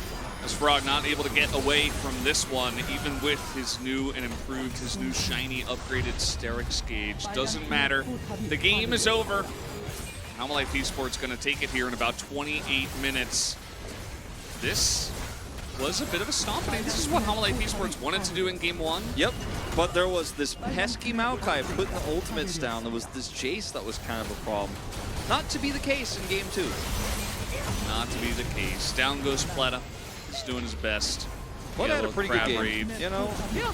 can't blame him. 2 kills in the early game. Ivern's like, I'm doing something. I'm gonna Shirelia's out. Yeah, that's the end of the game. Game number 2 goes the way of Humble Life Esports. I'm a known anti of Ivern. It's pretty well known. It's pretty well documented. Wolf only likes Ivern if it is, in fact, going to be a Tristana composition of some type. And you know what? It's not. It wasn't. It wasn't. It was a Shirelia's build because they were desperate. And into Nocturne, just don't know how high your chances are going to be. I don't know how relevant you're going to be. Are you going to be doing half the damage to the Nautilus? Yeah, actually, apparently. Did his Trigger Seed hit anybody? I don't think so, actually. I don't think even once. And the one time he tried to do something was when he went top and then he got Cassanted. He was like, all right, push that wave. I'm coming up. Cassante's like, I'm coming up. Oh, press W. To the top lane. Yeah, he tried to do that. It wasn't great. Didn't work out. And I thought, you know, if they could hold on, and I still think that if they could have held on and not gotten bopped in like 2 early team fights, and it wasn't a Hextech Soul, like imagine if it was Chemtech Soul, and they didn't have to like go for crazy flips on Barons and stuff. I think DRX had an angle with this draft, but it just wasn't meant to be. Like the play wasn't there. The play from Humble Life Esports was actually really pristine. Like their engagers were really on point. Game number 1, more of a warm-up, more of a, oh yeah, we have to ban Maokai game. And then they figured it out, and that now second, we have game 3. That second Rift Herald fight, I think, was one of the big moments where HLE just said no and absolutely crushed that fight. And then the Baron attempt from DRX was their last hope. Did not work out. I think we'll probably see a lot of Cassante votes here, although I think both Duro had a great game as well as actually a big bounce back from mid. So Rooster will take it, though. Here Romer not getting it away. The Rooster. What's that? Alice in Chains. Oh. CC score of 506. Huge. More than his DPM, even. 80% kill participation as a top laner. It's a lot. Did a lot of things. Tanked a lot of damage. I'm surprised we don't have the damage taken But hey, or objective. maybe he didn't steal. take that much damage actually. Maybe he just really didn't get hit. He just hit people. He was the danger. Yeah, everybody's talking about his hair, but actually you got to talk about his comb, because roosters don't have hair, they have combs. So he's got a glorious comb. He absolutely does. You guys are right. But guys, we do have a game number 3 on the way after this quick break.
Hello and welcome back. We are in the middle of game number 1, and by game I mean series number 1. And the series And by middle currently you mean end, because it's the third and final game. 5-3 currently. We're getting into game number 9 here, and this is going to be pretty interesting. I think that the Cougar Bears here on the side of the left side are going to win this one. What do you think, Wolf? I have no idea what you're talking about, Valdez. I'm ready to go into game 3 of Life Esports versus DRX. I want to see blue side drafting from DRX. I think they're going to pick blue side. We'll get confirmation soon. And I expect maybe Kaisa will go through. It might be their first Kaisa game in this series. It's 13.14, but Shiv still alive and well, as we've seen with Zeri already. Drafting has kind of been the defining factor of this series so far, I would say, and I think that it will probably continue to be the case. That's the way it usually goes at Challenger League. A lot of discussion about the drafting. As always, DRX going to select the blue side, and you mentioned leaving the Kaisa available, so you don't believe that Life Esports will ban it on red? I'd say there's a pretty decent chance it can be open. Because their draft priority has been pretty weird. Think they're going to leave something else open to counter it, or maybe they try to play Nico. Maybe they want to play Maokai Jace that we saw DRX play in game 1. Let's see what they do. Because if they ban Kaisa, then we might just have a similar draft where Renekton is at the top or Jax is up at the top for DRX, and then it gets boring. So I'm feeling like Kaisa is going to be. I just have a feeling. I'm not saying it's good, and it doesn't make sense, but I have a feeling it's going to be open. Sides swapped. Where is Aatrox? Not being played, apparently, which is unsurprising to me because we thought it would be played, so of course it isn't. That means that our teams believe it's not better than Renekton with Sterix, nor better than Cassante in general. Even Jax got picked first pick in game number 1. So not a lot of focus on that Aatrox pick just yet, but there's still time. There are still opportunities here to pick it up.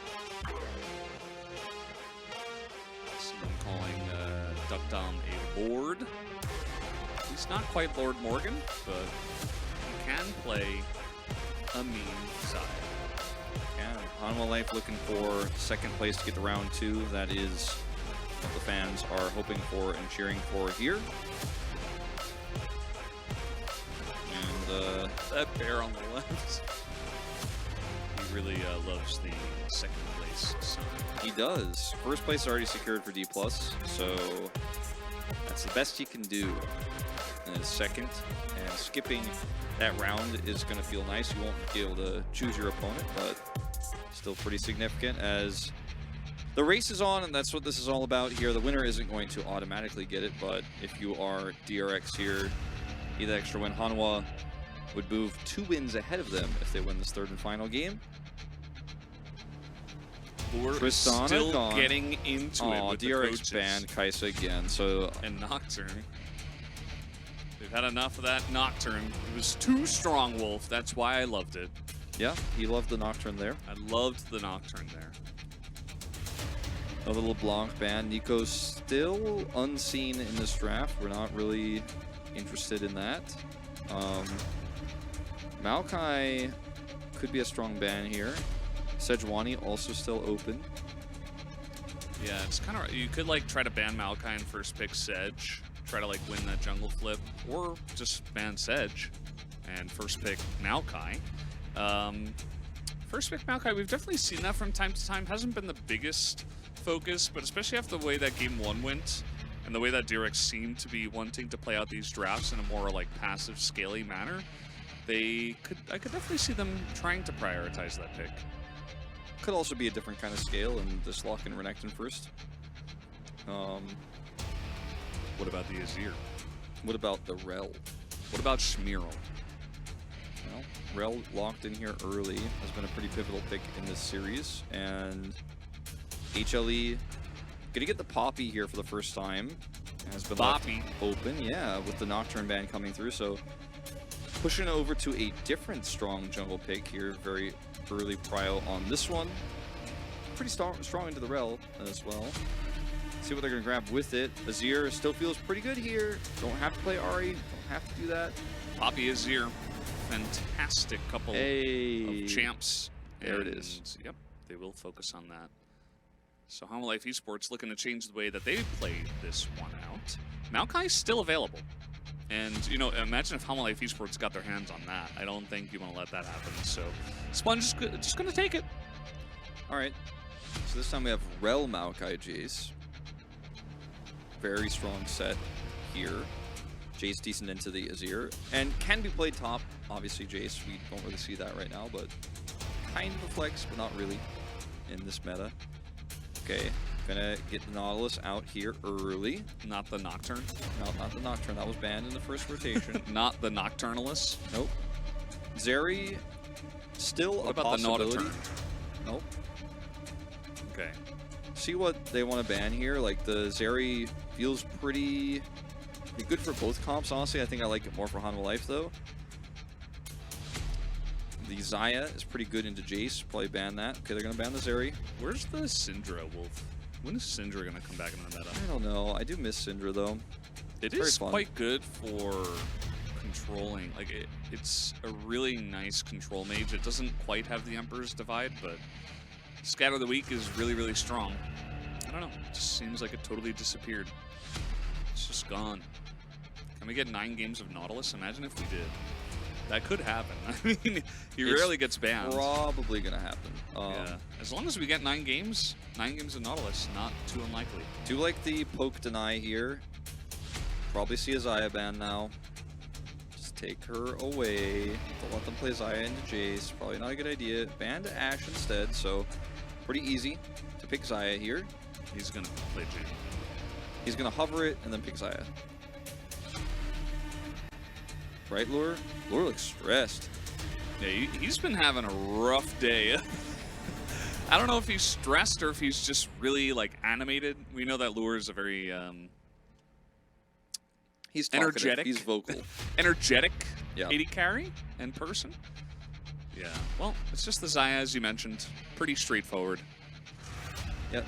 Oh, no. Doctom's just memeing because Lure hovered the Jace, or rather the Jhin every time. Jhin, Jace, Maokai is actually a thing. Oh! Okay, that's... All right, somebody call Ox right now. The poke is coming. All right, I'm gonna text him actually right this second. Renekton coming in here, and you've got a decent front line. You've got lockdown. And it's going to be Blitzcrank, it looks like, here for Duro. The Crank? No. Duh. I mean, it could be Top Poppy, Crank? Jungle Nautilus, Do it. Blitzcrank Flex. Or just play a standard champion. Like Oh. dive on top of that poke. Come on. Ult through that Maokai in Nature's Grasp. Pick a top tier. Pick a top tier, Valdez. Pick a top tier. It is Vi and Nautilus. Right. That is a heavy amount of point and click. And Azir and Poppy and Xayah, they all have CC. The thing is that with Jace Ziggs, you never really have to be that close. And yeah, you can point and click the Maokai and Renekton. Sure, go ahead. Like, do they care? Absolutely not. Unless, of course, the game goes very long. But I think that DRX can absolutely control like the early to mid game with this composition. Don't think the Ziggs has to just play passively in this lane either with Rel. Like, he might not even take teleport. He doesn't have to, I don't think.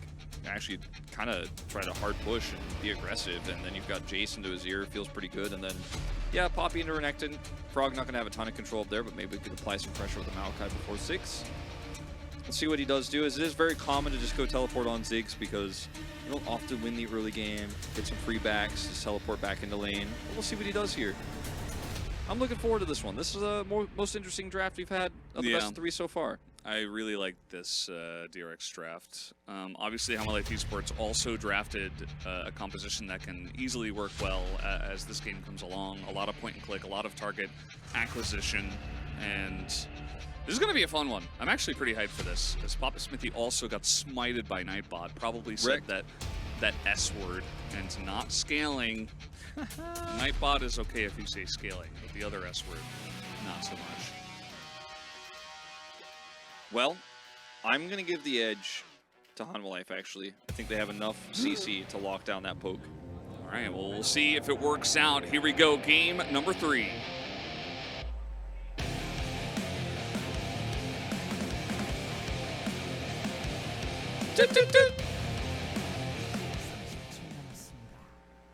He's a teleport Zigzer.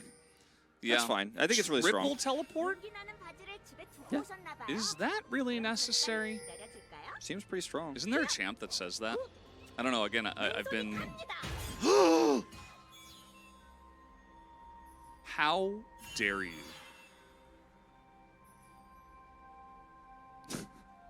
What?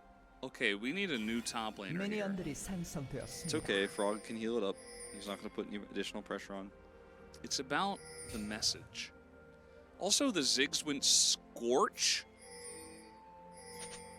Why are you playing Ziggs if you take Scorch? I mean, into Xayah. It's if you're gonna take Scorch, then maybe be aggressive and take heal. Don't also. take teleport. Yeah, what? Take heal and try to get kills. Yeah, I'm kind of with you on pressure this the lane. Like use the Scorch to pressure, take the turret. Okay, like Yeah. you've got an option. He can use the teleport to like be in lane all the time, I guess.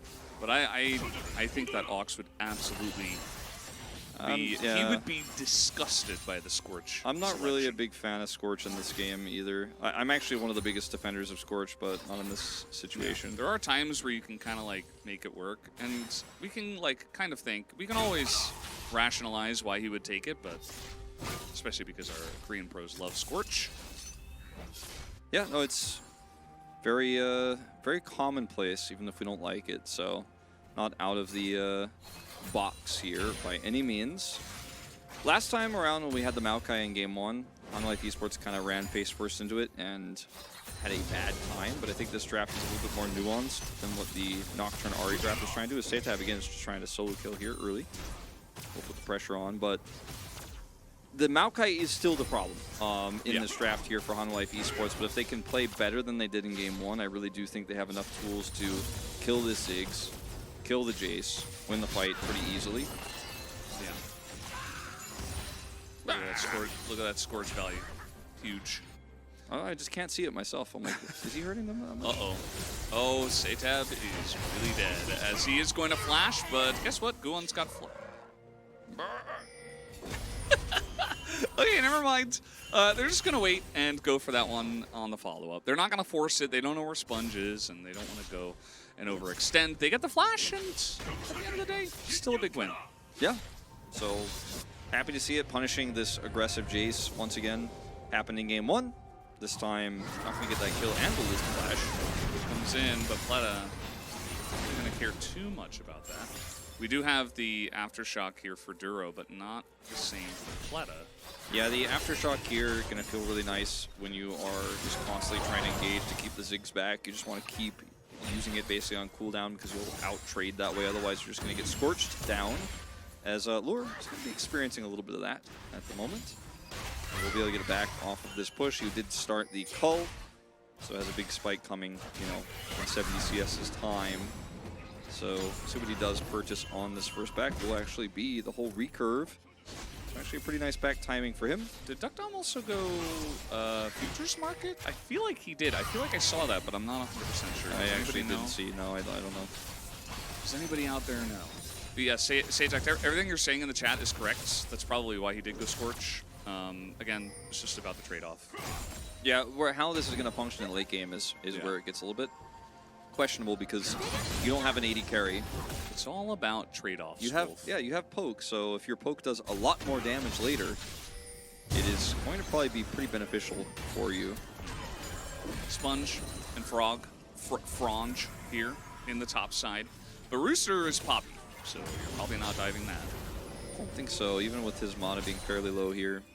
He's going to eat a biscuit. Biscuits and Cosmo. Yeah. Ziggs only takes TP and Bria. It is the only that way. is true. That is the acceptable summoner setup. You're right, Atlas. I mean, at the end of the day, the only thing you would go instead of it is probably Ghost. Or the heal, like you were talking about. I mean, but if that's only if you're, like, really going ham. And going Scorch. Yeah, extremely rare. Yeah, the teleport's good. I mean, they're going to have a lot of map control. The Zig's going to be pushing side lanes. It's good. Yeah, well, I mean, it's just a thought. Futures Market on Ziggs is really good because you could go back and get your lost chapter sooner, teleport back to lane. But not the case, as gonna dodge the lance because of the satchel. It's huge. For here, Setab once again now flashless. Oh, the timing. I think they don't have any idea. They have no idea. Push. They don't know. Guwon is actually a ninja. And he's backing. I don't think Guwon will have an idea that he's there. They don't have vision. Oh, but now they know, and there he is. No flash available for Setab. He's going to go in, but the Empress Divide is here. Flash in from the Maokai. Should be enough. Sponge right there to trade back the kill. Very nice positioning from him. Yep, first blood going to go over, though, before that. So, you know, hard to say who really wins out on this one. I think the flashless Jace grabbing an assist and also then taking the flash from Roamer does feel pretty nice when you add the summoner value into this, as Setab, you know, he hangs around here, Guwon scans him and then goes over. Looks like Setab wanted to potentially bait this because Sponge is nearby. First blood going to go over here to Hanwha Life, but they lose the flash on the Azir and he goes down anyways. So that's the exchange here. DRX with a small gold lead at this moment in time. 10 CS lead for the Ziggs. And it's a pretty even game state. Nonetheless, we're not going to have any group up for this Drake just yet. Not enough control anywhere. As you could argue that with level 6 coming up for Guwon, that could be the timing where they want to make that push happen. Especially with you know, the Jace here not quite being a huge threat just yet. It's all about whether the Ziggs poke hits in lane, and it's hitting. Oh, man, he's hitting some long-range Qs. That's not easy. Duro does have flash. Probably going to have to use it here, you would imagine. But no, actually, he's fine as he just walks that one off. But still a big win in the lane here for the DuckDom Pleta lane. Yeah, that was actually super close, but that should be enough to get this Drake here and potentially even a plate, as they have mid-prio, so see what they want to do with this. DuckDom also has level 6. Setab just going to push this wave in. And instead of going for Drake, Sponge is going to take Raptors, as they want to prioritize this Herald instead, which I think with Ziggs does make a little bit of sense. And now they know that there's no Drake contest, so they could actually group top here with this Ziggs, look for the Herald fight, and then push bottom and try to do a double objective this way. So I guess that's the thought process here. Let's see how it works in reality, as Ziggs not showing at the moment, and is going to head bottom. And we're just not going to do any objectives, Poppy apparently. did say something to us. I don't know what it was, but I did hear her say something to us, though. Yeah, So. I don't think it was whether or not we're going to actually fight over Drake or not, but it looks like that's what we're going to do. Yeah, I don't think it was related in any way, but she did have something to say. And let's see if DRX have something to say. You gotta be careful with these early fights, especially before you get that first item on your Ziggs and your Jace. But Satab's Jace has been pretty wonderful, and he continues to hit those accelerated shock blasts, and just one or two of those, if they hit correctly, could be enough to get you priority on the Drake. Frog having ult means that Rooster can't really do anything to him here, even though it looked like Rooster was going to win that. As with one shock blast, and the fact that Ziggs exists and is still relatively valuable in this early game, that's the Dragon. So we walked away from Dragon, looked like we were going to Herald, we were like, nah, but then Hanwha got on Drake first, but then they still deny it. Does it all make sense? Not really, but at the end of the day, DRX are going to be able to get that objective, and now could group for the Herald itself, as Poppy was backing. They know this, they have vision, Sponge has ult, and I just don't know if there's much that Hanwha Life Esports can actually do about this here. Caught by a sapling is Guon, and they have tons of vision here. Teleport coming in from Satab. They're going to push this top wave. DRX, it's hard to imagine them giving this Herald up. Yeah, it doesn't seem too likely. The fact that DRX had this much control this early on is, I think it's a sign for what we might see later on in the game. Hanwha Life Esports, you know, they'd love to set up on objectives. They'd love to look for turns and for, again, target acquisition, which is great in their comp, but not really finding it early on here in this game. Now, Guon is going to take this red buff. And Sponge spotted. Could try to go crazy here on the mid lane. Maybe get a flash out of Roamer. He actually doesn't have it at this point in time. So maybe could have threatened, but not going to go for it just yet. Doesn't have Hex Flash for Sponge. Certainly could have. See what they're going to try to do here. Go on. Okay, Duro hooks. Ooh, level 5 here. The ult goes in onto the Ziggs. Does mistime that satchel, but it's not really going to matter. The Rel will have to trade her life for this, as they do get something out of play, but Duckdom will be totally fine on the back end of this. Roamer also pushing down means that Satab's going to get a plate as well, so could have been much worse here for DRX, and in fact, they are also able to gain their own advantages here. So they pick up first objective, second objective, Duckdom gets to farm, still up on CS. Yeah, a few plates do go down, but I feel like there was a world actually too where if DRX play that a little bit better, they actually don't even lose Flooded here in the bottom lane. HLE trying to make this Vi worth it. And here we go once again. The ult comes in, and you see Lure's like, I just can't do anything. He doesn't have his Featherstorm. There's just no way to just jump over all the Ziggs stuff on the ground, right? So Duro goes in, and Lure's like, no. I mean, more gold for Satab here in the mid lane as well. 2 more plates split, 175 gold. Might even be able to get one more here off of the next wave if he continues to have this control. And Duckdom starting to move towards turret, because guess what? Overextension bottom side. He comes over, pushes Duro out. Duro can't help out anymore, and plates are just going down everywhere except top. But top also probably a plate will go down when those waves start to crash through, because he has Demolish and he's going to use it. He's going to ult. Frog going in, but Rooster holding his ground. Frog knowing, okay, well, I went for this, but I don't really have kill pressure at this point in time. 2 plates, just like that. If you give Ziggs any time free, his passive's going to start hitting that turret. He's going to get it closer to satchel range, and all of a sudden you might find yourself minus a turret in this game. Eclipse is done for Jace with all that money he picked up. He is sitting pretty. He's got 200 tier stacks nearly, and they have the first item online for Sponge as well. Demonic Embrace, also more poke. So things are going very well for this composition. Even though DRX is technically down on gold, where their gold is really relevant here, as the Xayah isn't going to be able to necessarily make an impact in this mid game with just one item. This is an interesting moment, yeah. This crown. How about that? Not moment, itemization. We've seen this many times into heavy poke comps, and we're like, why would you do this? It just gets poked away. But sometimes it's good in the poke because it especially gives you, Jace, right? Yeah, gives you +1 poke, but into Ziggs and Jace and Saplings, I'm not so sold on it. Yeah, I don't know. I feel like if it's just Jace, it feels pretty good, actually, because accelerated shock blasts can be game-changing. Like, if Azir gets one straight to the face and he doesn't have Crown, then it doesn't matter how much damage you're doing, you're probably not in the fight, right? But if you have Crown, and that's what gets you through that first blast of the Pomp comp as you're going in to engage, and that keeps you alive to, like, get a massive combo, it kind of feels nice. I feel like our thought process about Crown is slowly changing. Yeah, no, I don't hate it, but I don't also really like it that much. But I don't know what I would have preferred here in this draft. Like, it's not really a Luden's game. It's not a Leandri's game.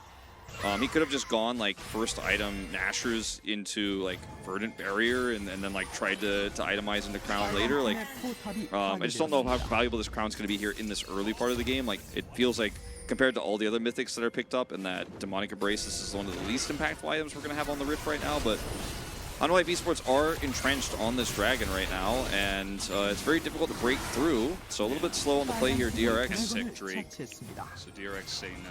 Yeah, it's not going to care.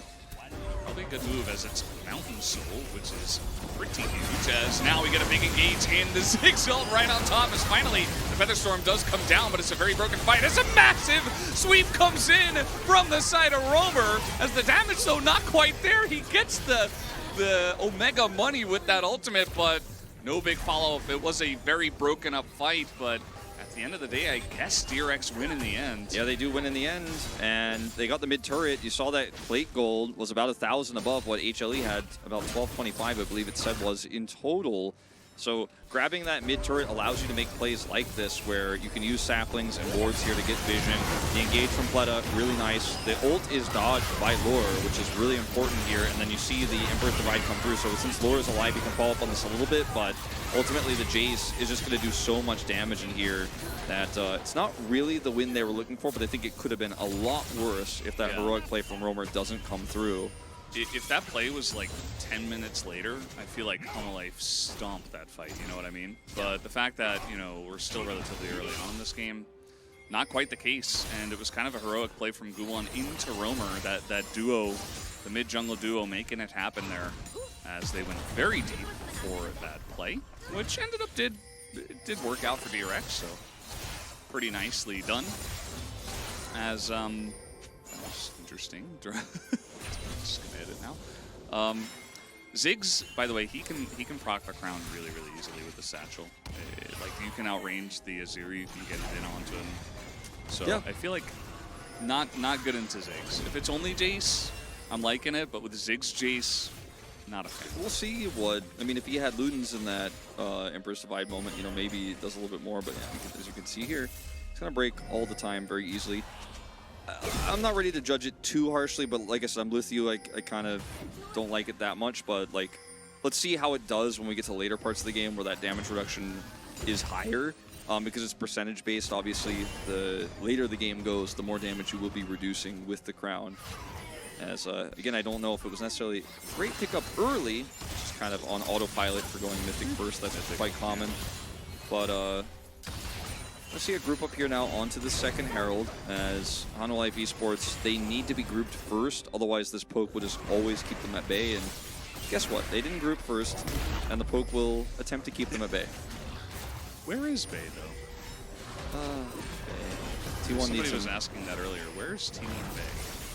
Like, I don't know. This is like 5 layers deep in the Challengers chat, if that's what you're asking. Flash on in, HLE Esports will go for the fight, but Spuns just drops his R button and immediately dies. Duro gonna trade for that one. Rift Herald will go down as now Featherstorm comes in and the disengage is there. The poke not being critical enough as Rooster, same time, just zoning away Frog, winning this 1v1, and HLE Esports, they get the fight on their terms. Remember after the draft, I was kind of like, yeah, I feel like they have enough buttons, HLE Esports, to where they can engage on this poke and it should work, and if they're decisive enough, plays like this are definitely viable. Duro goes in here, and yeah, Maokai zones out some of HLE, but not really. Like, Lure's still able to get in there. Here comes Guwon onto the back line. Duckdom, he can't really peel here anymore, and Satab is like, well, I guess I have to go in and see if we can actually rush these health bars down. At this stage, no, you absolutely cannot.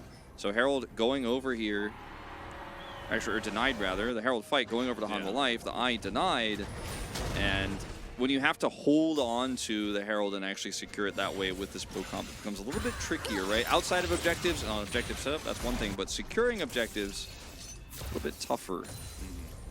Yeah, there is a bit of finesse when you are running this DRX comp. Like, it looks really amazing, like on paper.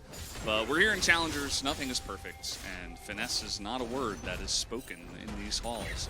So, again, you got to be careful. If you get engaged on with a poke comp, like this is a tale as old as poke Nidalee mid, right? Like, you will just lose your Nidalee, she'll die immediately, and then you lose the fight, right? So if Saytab goes in alongside a Sponge and Duckdom's like kind of half there, and you're not getting poked down, and Life Esports get the engage before the poke lands, like you were talking about, well, Life Esports will be able to find fights like this, especially, again, with all of their amazing target acquisition. I mean, by Nautilus is nothing to shake a stick at. Sometimes we have on red side these Ziggs comps come through where you kind of don't know what the enemy comp is going to be, and then suddenly it's like, uh-oh, it's Ziggs, and you don't have the answer. But with how they picked it here in this draft and the setup for HLE, the Vi pick felt perfect. The Nautilus was kind of being teased as a flex, but you know, ultimately this draft is pretty bulletproof here for HLE into what DRX are running now. Still have to execute their end of the bargain pretty well, but they've shown us in these last few fights they absolutely can. It's a very close game here. It's Mountain Soul, so if HLE starts stacking those up against this Jace, it is going to feel fantastic. And if they get the Soul, it's kind of donezo. Yeah, definitely going to be an issue. As engaging on the Maokai, I'm not 100% sure about. He's just going to flash away. As now, they will see why you don't do that. As immediately Pleta just going to tank everything up. The Xayah has to flash away as a very confusing choice, and DRX will immediately clap down on that.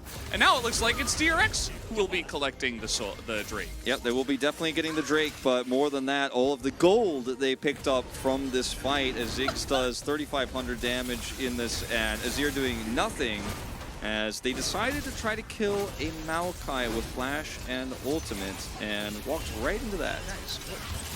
Now, you can't contest this. Go home, please.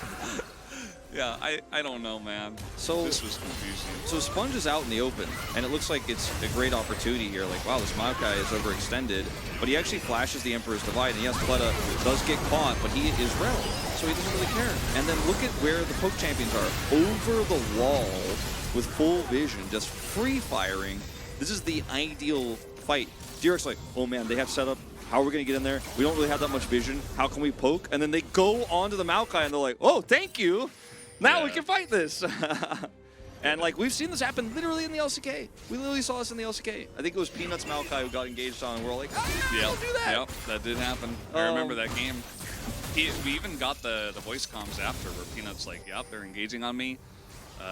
Okay, I'm backing. Like, it was just really funny because he was obviously understanding the play and that it would be a win for the team. And some Life Esports, they're, you know, I don't know. Like, 3 of them got hit by the Ziggs ultimate, and the Crown actually did get value against the Ziggs ultimate, funnily enough, but he immediately died after because he had gotten himself so out of position to engage onto the Maokai. So, this is going to get pretty interesting now. They also pushed Aurel into the Magnet Storm the rest of the team. That also wasn't very good. But see how this one works out. So who's baiting who here? Magnustorm is in, they're going in, as now Guwon is here. Duro trying to follow up. They do take down Saytab immediately, as that's a lot of damage out here, but the Ziggs immediately in position has his bombs on the ground. Now they're turning up to Guwon, who isn't that tanky, but they don't have a lot of damage here, as Duckdom wasn't really able to join the fight. He had to run all the way around the left side, as now Allure makes his way in, and that will be 3 picks over to the side of Life Esports. The follow-up with the Ziggs bomb is it's just kind of hilarious how it's like, oh, you actually have numbers advantage, but not really. Ziggs can be there from a very long way away, and you're like, okay, we're gonna make this happen, right? You have this idea that like, okay, we pull this off, but not actually able to have any follow-up damage. Is Hanwha just gonna take the Baron? Yeah. And 3 guys here on the side of DRX. Late TP. It's not gonna work. They have Baron recall. And this is why, guys, I saw people there like, this game is over after like Life Esports engaged last time, and then like DRX won, and now like Life Esports won. This is Challengers, baby. Yeah. You never know who's gonna win. You're like basically hoping as DRX here that you have the numbers advantage because you have the Ziggs here for the follow-up bomb, but they have more than what you have, and they have consistent damage, and Ziggs does no damage outside his ult in this fight. He's still not doing damage. He just can't enter. He's still not doing damage, yeah, because he can.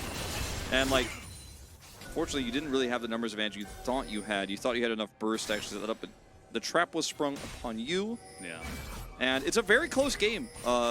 Is chat's trying to figure out like who's winning, but we don't know yet, frankly. And the one better's like, please over 21.5 kill. Don't worry, buddy. We're gonna get there. Oh, like, we are definitely getting there. That's a safe bet in challengers. Again, guys, we don't care what you do with your money. It's your choice. Just don't be mean to the players. I mean, we don't care what you say, basically. Yeah, no, this is going way over 21.5, if that was a question. And this game is very even, as you mentioned, Wolf. Like, it's not over by any means. It's Home Life Esports with the Baron, but they can't really do anything with it. Also, DRX, though, I mean, they had to expend, or at least they felt like they had to expend the Ziggs Bomb and Nature's Grasp to try to defend this Baron, so those ults are not going to necessarily be available for the setup for this next fight for Drake. It's going to be fairly close, like Ducktom should have his ult back up, but very thin lines we are walking right now as DRX here, and they are not going to have Prio, they're not going to have Vision because of this Baron for this next Drake, so we're probably going 2 Drakes apiece here, and I think if DRX try to hard force on this Dragon, I think it's not going to go very well, to put it nicely, but we'll see. Yeah. Hey, you never know. All right, turret's down. Finally, HLE going to take that one away here at 24.5 minutes. If they Baron and Power Recall, though, 30 minutes before this Dragon, DRX can actually get in control, or 30 seconds, sorry, before this Dragon. They can lose Prio, and they will lose some Prio here. Even with Baron buff, as DRX like, okay, they back, they're buying items, but we're getting control. And it's Ziggs, like, even against Baron. Pretty good wave clear. Even with Rooster standing here, they can get through this wave eventually. Sponge does have his ult back up, so just in time for this Dragon fight. This is going to be a really important fight. I mean, this is not going to be for Soul or even Soul Point necessarily if HLE pick it up, but maybe the deciding fight in this game, just because this is the breaking point for both of these teams. And it's going to be a fight that looks like everyone is going to get involved in. No side laning. Side lanes don't exist. Nope. And I like that DRX, A-Ram, they back out of this one. They don't absolutely need to flip the game off of this Dragon. They have a Drake advantage. Yeah. One Mountain Drake still very nice, you know, for Rooster, for even Devi who has Abyssal Mask. We got Radiant Virtue here on the Nautilus. Like, they're going to enjoy these stats, but as you mentioned, DRX not really in a position to fight it, so they just leave it be. They say, okay, we'll wait. And I think maybe even bigger than the Mountain Drake is the fact that if this game goes long and Roamer picks up a 3rd item in Death Cap, yeah, he's almost got it. Yeah, he might be picking it up now. An issue. Like, you press your R buttons on the Ducktom and Roamer gets in there, he's dead. So I hope you have a backup plan. Looks like he didn't quite have the money just yet. Buys a control ward instead. And we'll be grouping up Abyssal also plus Death Cap. That is a pretty scary thing to face. And the next fight is going to be in 2 minutes when that Baron spawns. Otherwise, it's going to be a little bit of a side lane game here. It looks like Frog is going to keep that turret alive bottom side for now. Roamer in potentially a little bit of danger here. Guwon going to scan, so knows he isn't seen. And they could try to set a trap, but saplings exist, so we're just not going to be able to kill any turrets, are we, in this little lull state? Just hanging out, scaling. That's the S word. Jin Air games are Pog. Does feel like a Jin Air game, doesn't it? Jin Air games art. Okay. I think the art in the Gen.G games is actually pretty good, personally. I miss Gen.G. True. We don't have Gen.G games for podcasts nowadays, but we do have Bro games, so we got that going on. Bro and Brew. No Bro today, though. No. Not playing on 3-game Monday. Only on 2-game Tuesday tomorrow. Just back in, setting up for this next big fight. I mean, we're 28 minutes into the game now. And the Vision definitely better for Hanwha Life Esports around this Baron right now. Sponge trying to sapling check his way over to potentially being able to help his team set up. Frog has teleport, so he and Rooster kind of battling it out on bottom side. He's trying to keep that turret alive. Won't end up being too significant, but wants it. Well, bam. Well, bam. I remember that. Good times. Sound Every effects. LCK game, I wait for Valdez to predict who is winning, and I bet my life savings. Oh, that's no pressure at all, haha. Yeah, it sounds like he's still got his life savings, so it looks like it's going okay. Yeah. I swear, like every game now that I cast, I'm gonna have to say not financial advice before I get my thoughts on it eventually. Lure getting chunked out a little bit here, and DRX with the Maokai setup here, they've taken that vision away. And Lure, he cannot get poked out here, or they're not going to be able to fight. Yeah, that's the name of the game. And BT third pickup here for the Xayah, a very good idea. Love that, because you got to heal through the poke, which is why a lot of people don't like BT right now, but I think against comps like this, you kind of have to. It's kind of mandatory. Crown gone. They did wrestle back control with that Sundisc turret, though. Let's see what the Maokai ult's going to look like. They have insane Here it Baron comes. damage, but you don't want to be in a pit against this team, as that's the Ziggs ult going to start doing some good damage, but the Poppy ult is even better, as now they're looking to turn, but also do damage as immediately Pleta goes down. And now, a lot of low health bars here, though, on the side of Hanwha Life Esports. Have they wasted too much time as the Ziggs picks up the kill? In goes the Renekton. They turn, and it's stolen by Sponge. He gets in, and he does it again. And Hanwha Life Esports, they take too long, and eventually they will be taken out of this fight. Oh, man. They got sponged, and now we're going to see what we can do. Maybe trade one back. Xayah, though, or kind of confusing stopwatch, but he will stay alive as Duck Dom against Lure. I'll take Duck Dom in this one, but you got a just one auto will probably do it here. One passive, but Duck Dom doesn't hit Roamer! it. And the triple gets in. Roamer just gonna flash the Q, and Hanwha Life Esports win the fight in the end. Roamer just breaks his ankles, man. He is ready to go back in. Doesn't care how low his health is. He does tons of damage, and Ziggs does not really hurt people with auto attacks. Qs only. He's a skill shot champion. Wow. Going back to this fight, it looked like it was going to be pretty good here for Hanwha Life, because they end up knocking the Renekton out here, but they're trying to hold Baron aggro while also pushing forward here. So Guwon going a little bit deep here. He's not able to kill Sayatap. They turn on him, and they're like, ooh, we need to hold this Baron, because if we don't get this, nothing is worth it. And it is just, I don't even want to call it a steal. They just lose control, and Sponge just walks and says, thank you. But then we chase really deep here with not a whole lot of damage as Sayatap doesn't hit the shock blast. And live, that Drake is going to go over to HLE. But with no follow-up here and Sayatap getting completely obliterated by Lure, the stopwatch comes in to buy time. It's just a really clean fight here for Roamer. Shield goes up, Emperor's Divide for the kill, and then this flash. Darkdom's like, if I Q him maybe. Thought he had his passive, so he went into auto him, took like 3 shots to the face by a soldier, tried to flash away from them, missed his Q because Roamer flashed it. And eventually, 파랑팀의 포탑이 파괴되었습니다. yeah, stopwatch dodges his Ziggs Q. That makes sense. In the play, I'm like, whoa, maybe not the time, but it makes a lot of sense when you look back on it. Yeah, it was a good stopwatch. And now it's like, this is Challengers, baby, right? We start off looking good for Hanwha Life Esports.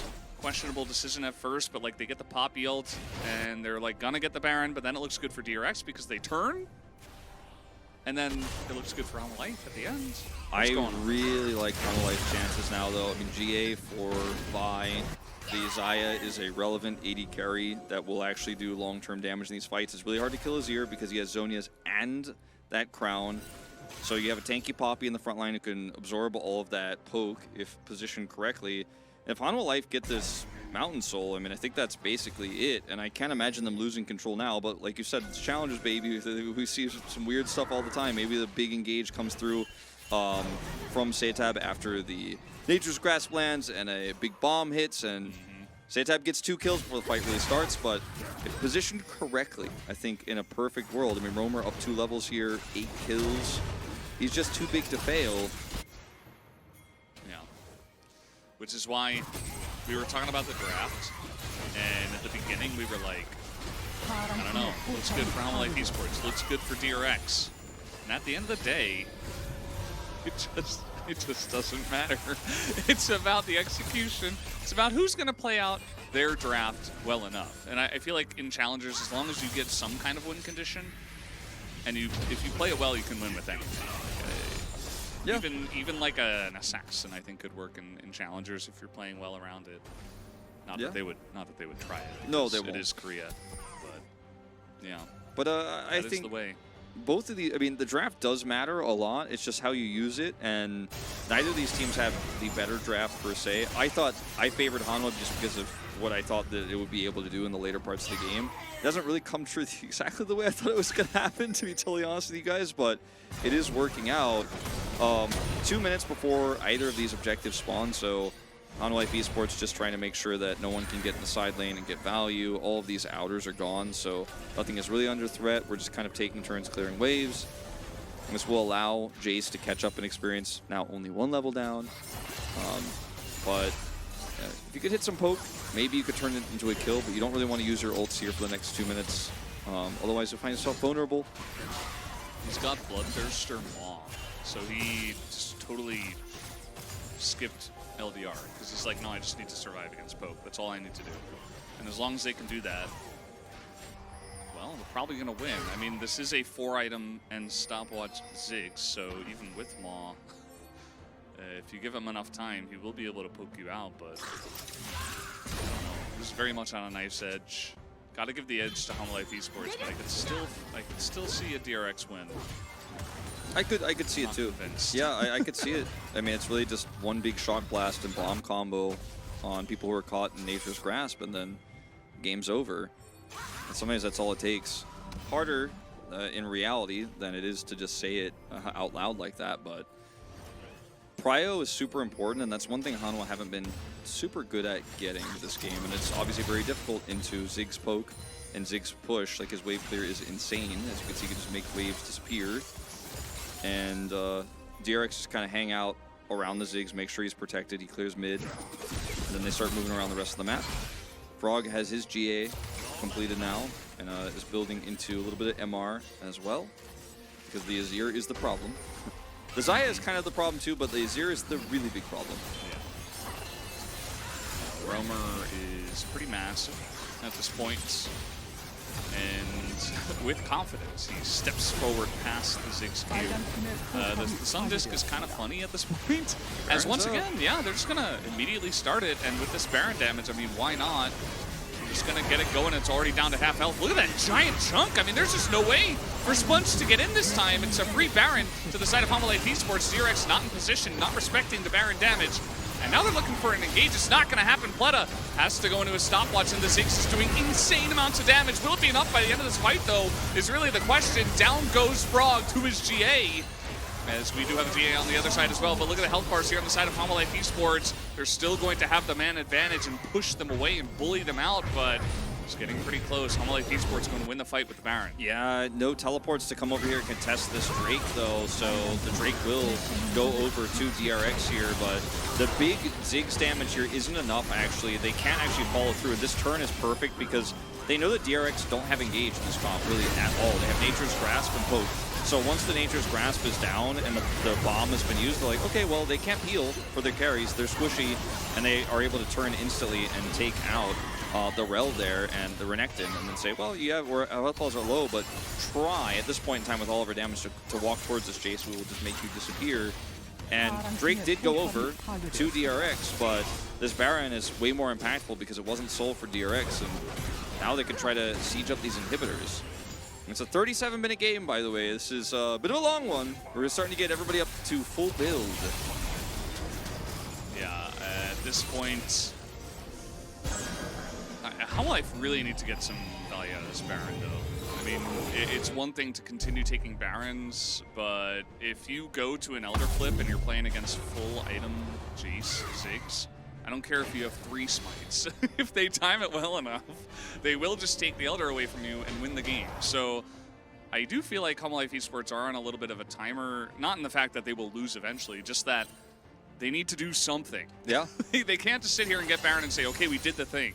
Like, you need to take the Nexus down. It's hard, if you're though, with the hoping to wave win. clear for DRX, you know, to actually push really far with this, because Ziggs can clear even Baron and powered minions so fast. So with no inhibitors, it's not like these waves are really going to be able to actually do too much. Like, they don't live long enough. As you can see here, just gone. They already pushed top out, they pushed bottom out, group for mid. Sundisk turret, yeah, cool story. We're going to clear this before you can actually get on top of this inhibitor. Duckdom just tosses out his abilities on rotation here. And Hanwha Life they don't want to engage super hard here past this turret, so they have to wait. He's hitting champions, though. He's not really clearing the waves, so Hanwha Life Esports just going to push forward. There's the Nature's Grasp. No crown and a low health lure. It looks like DRX do want to make a stand on this inhibitor. Duro getting pretty low. He has to flash away. They take out Sponge as well. Guwon is going in. 2 kills for the Xayah already. And it looks like Hanwha Life Esports may have finally broken the back of the DRX base, as it is going to be the miss on the Satab, but I don't think Satab's really your win condition at this point in time. They will take him out with one more auto. They're not going to get that auto, but I think they have done enough. Hanwha Life Esports will take down game number 3. They look so happy as well. Tough series for this roster, but they're able to do it in one final Baron push. You were talking about, okay, are they doing it? The wave clear's an issue, but they just group up in mid. They don't mess around with those side lanes. They're moving in S5, and once the Nature's Grasp is out, that's the go sign, as we will have to vote for POG. Lots of hugs being thrown around. I like it. Yeah, I mean, this is a huge win for them, really pushing their chances to second up quite substantially, almost guaranteed. I kind of want to vote for Guwon. I don't know. Roamer had a big game. For Roamer. Yeah. But I think let's Guwon's a good split it vote. up. I'm going to go for jungle. Yeah. I'm down for that. I think that's a good vote. And whoever wins will be happy with either, I think. Roamer with kind of an insane Azir game. The Ziggs, obviously huge damage. I mean, it's poke bot Ziggs. Duckdom did about as much as he could, but eventually Hanwha Life Esports Baron and push potential. I really like that last push. Like, they didn't really mess around with it. Even Lure taking like 3 Ziggs Qs to the face, they're still like, no, we win this. If we just push, if we just engage and find it, we win. Once they were able to get the Nature's Grasp out by threatening that turret really hard and actually just grouping completely, that was, I think, the turning point. And they knew too, like, I don't want this game to go any longer. Let's win it right here. We have the tools, we have the engage.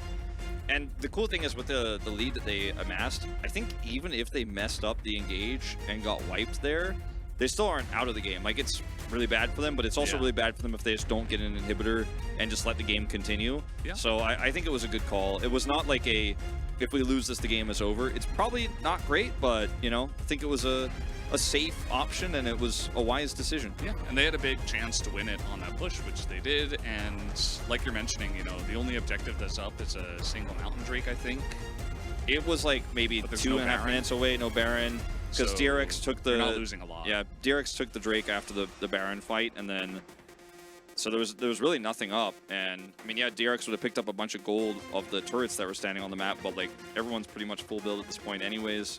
So you either win the game outright, or you get another chance on Elder. So, or actually Mountain Soul, because that was 3 Drakes apiece, wildly enough.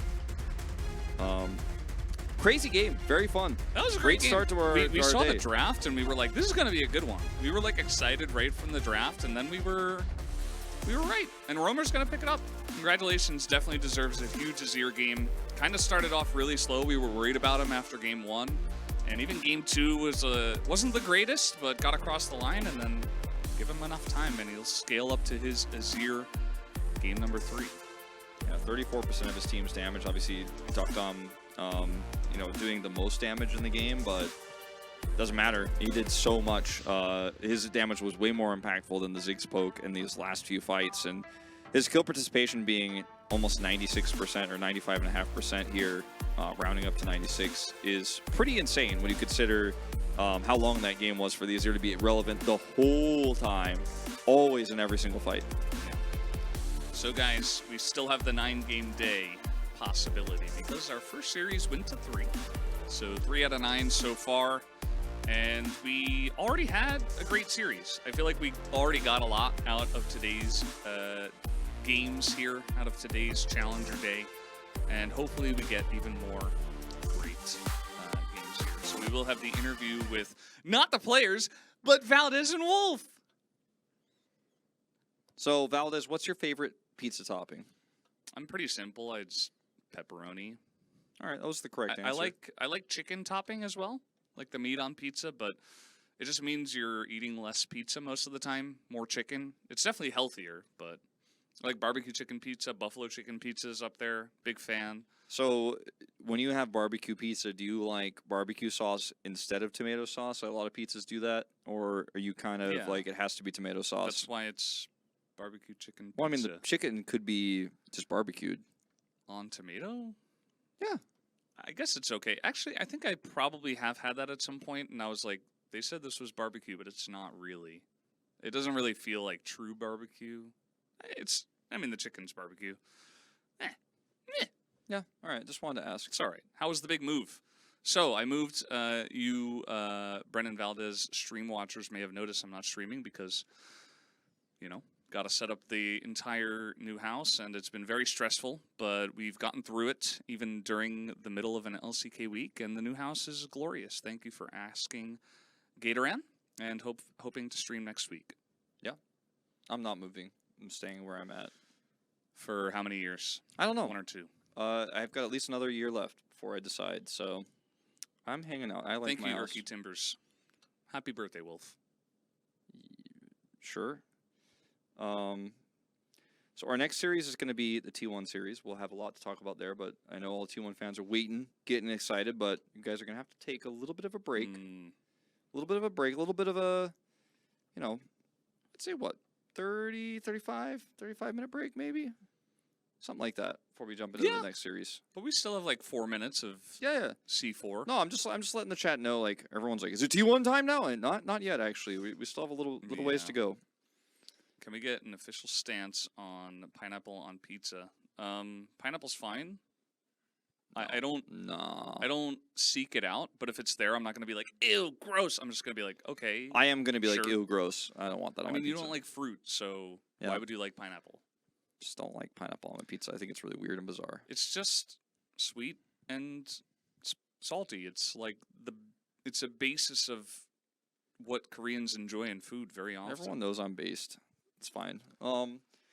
Look, I don't like fruit, but I can respect what things that normally have fruit are, like what kind of combinations are good with fruit and which ones are not. Pizza and fruit, that's weird. Even though I don't like fruit. If I did like fruit, I don't think I'd like it. Yeah, I mean, you don't go around putting apple on the pizza or like orange. That would be weird. But pineapple, it's kind of got this ability with its very specific texture where it's like kind of citrusy, but it's not like in your face, that it's fine, I would say. So what do I say about the allegations you don't cast on Nights of the Full Moon? I actually, in fact, do. I love casting on Nights of the Full Moon because it's a really nice ride home. The moon is like right above my house usually after the LCK night. It's a really nice little view. Get to see a little bit more of the city at night with the light of the moon. I like it. I've had apple on pizza before with goat cheese and walnut and bacon. Okay, now I think we've gone a little bit too far. I once had a fish pizza in Sweden. Somebody was like, "Hey, we got fish pizza," and I was like, "I don't even know." Was it the surströmming thing, the rotten whatever, no, the fermented? No, it wasn't anything like that. It was like, I don't know. It was like salmon or something, but it was cooked. Like it was like grilled fish sounds good. on the pizza, and everyone around was like, "That's gross." And then I looked at it, and it looked pretty good, and I ate it, and it was good. Why is it gross? It's just meat on pizza. It's just fish. I really liked it. Chicken pizza also good, like we talked about earlier. Banana pizza? Okay, that's okay. That's banned. Nope. Anchovy, you're a fan of. I like anchovies. Yeah, anchovies. Have you had artichoke pizza? Yeah, it's all right. It's not my favorite. He hasn't had it in New York City then. Banana peppers, it's fine. That's not too bad. That's not too weird. No Chicago, New York all the way. Yeah. I tried to get into Chicago pizza. I wanted to be. Really I wanted to be like, oh yeah, I can like this. I can get down with this. But I honestly, I can't do it. I can't do it. Chicken taco pizza. Taco pizza. Actually, they have it at a local place here. Well, my old local place. Taco pizza is not for me. Who's the best caster outside of LCK? There's only one correct answer. Rhymes with Cowers. Oh yeah, Bowser. He's great. He's a great caster. Yeah. Yeah, Bowser. I watch him all the time. Actually, he's very inspirational for me. He casts those fireballs and stuff. Always taking out Mario. It's really good. Super Mario RPG is pretty good caster there.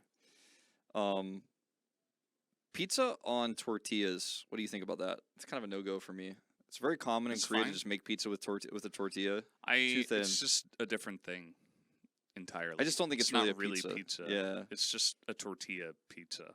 I don't they can call it a pizza, but it's not really a pizza. Yeah, I don't really like it.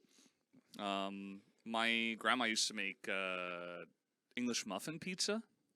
You know English muffins? Oh yeah, no, that's actually fine. I mean, it's not really pizza either, but it's actually not pizza, it's but pretty it's good. got pizza toppings on the thing, and you like put it in the oven, and it's like bagel bites. Yeah, it's except just big better. bagel bites. Yeah, you get that thick mozzarella on top. When I was Very a good. kid, I loved bagel bites, but revisiting as an adult, not as good as I remembered. Yeah, it's just really easy. You know, you just put them in the microwave. It's What about those Hot Pocket pizza things, little mini pizza bites? Is it called pizza bites? What do you think about those? I never really had those. Sounds like it was really good, but looking at it now again as an adult, I'm like, that sounds like a heart attack in a small pocket No, form. I mean it is. You're not eating pizza rolls out of the freezer to be healthy, right?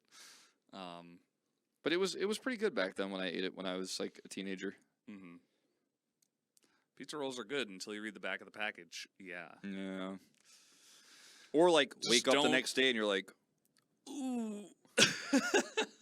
Maybe we're just old now. Back in the day, I could eat those and not feel anything. I'd just be like, oh, okay, I'm full now. And then wake up the next day feeling just fine. But I was exercising a lot more back then. And I wasn't 30 years old, so times change. Bitcoin pizza. What do you think about that?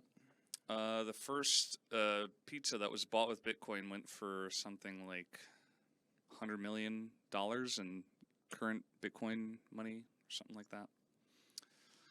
Yeah. Acorn and Bubbling just swapped positions. Wow.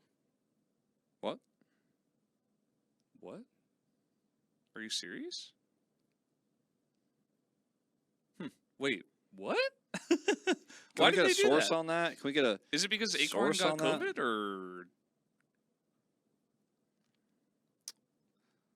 Acorn now CL coach? DK just tweeted that. Are you sure it's not just for the week, or like? Anyway, guys, We'll find out. I'm gonna during leave the you on break. that cliffhanger. Now we have to stop comments, so we'll see you after about a 30-minute break.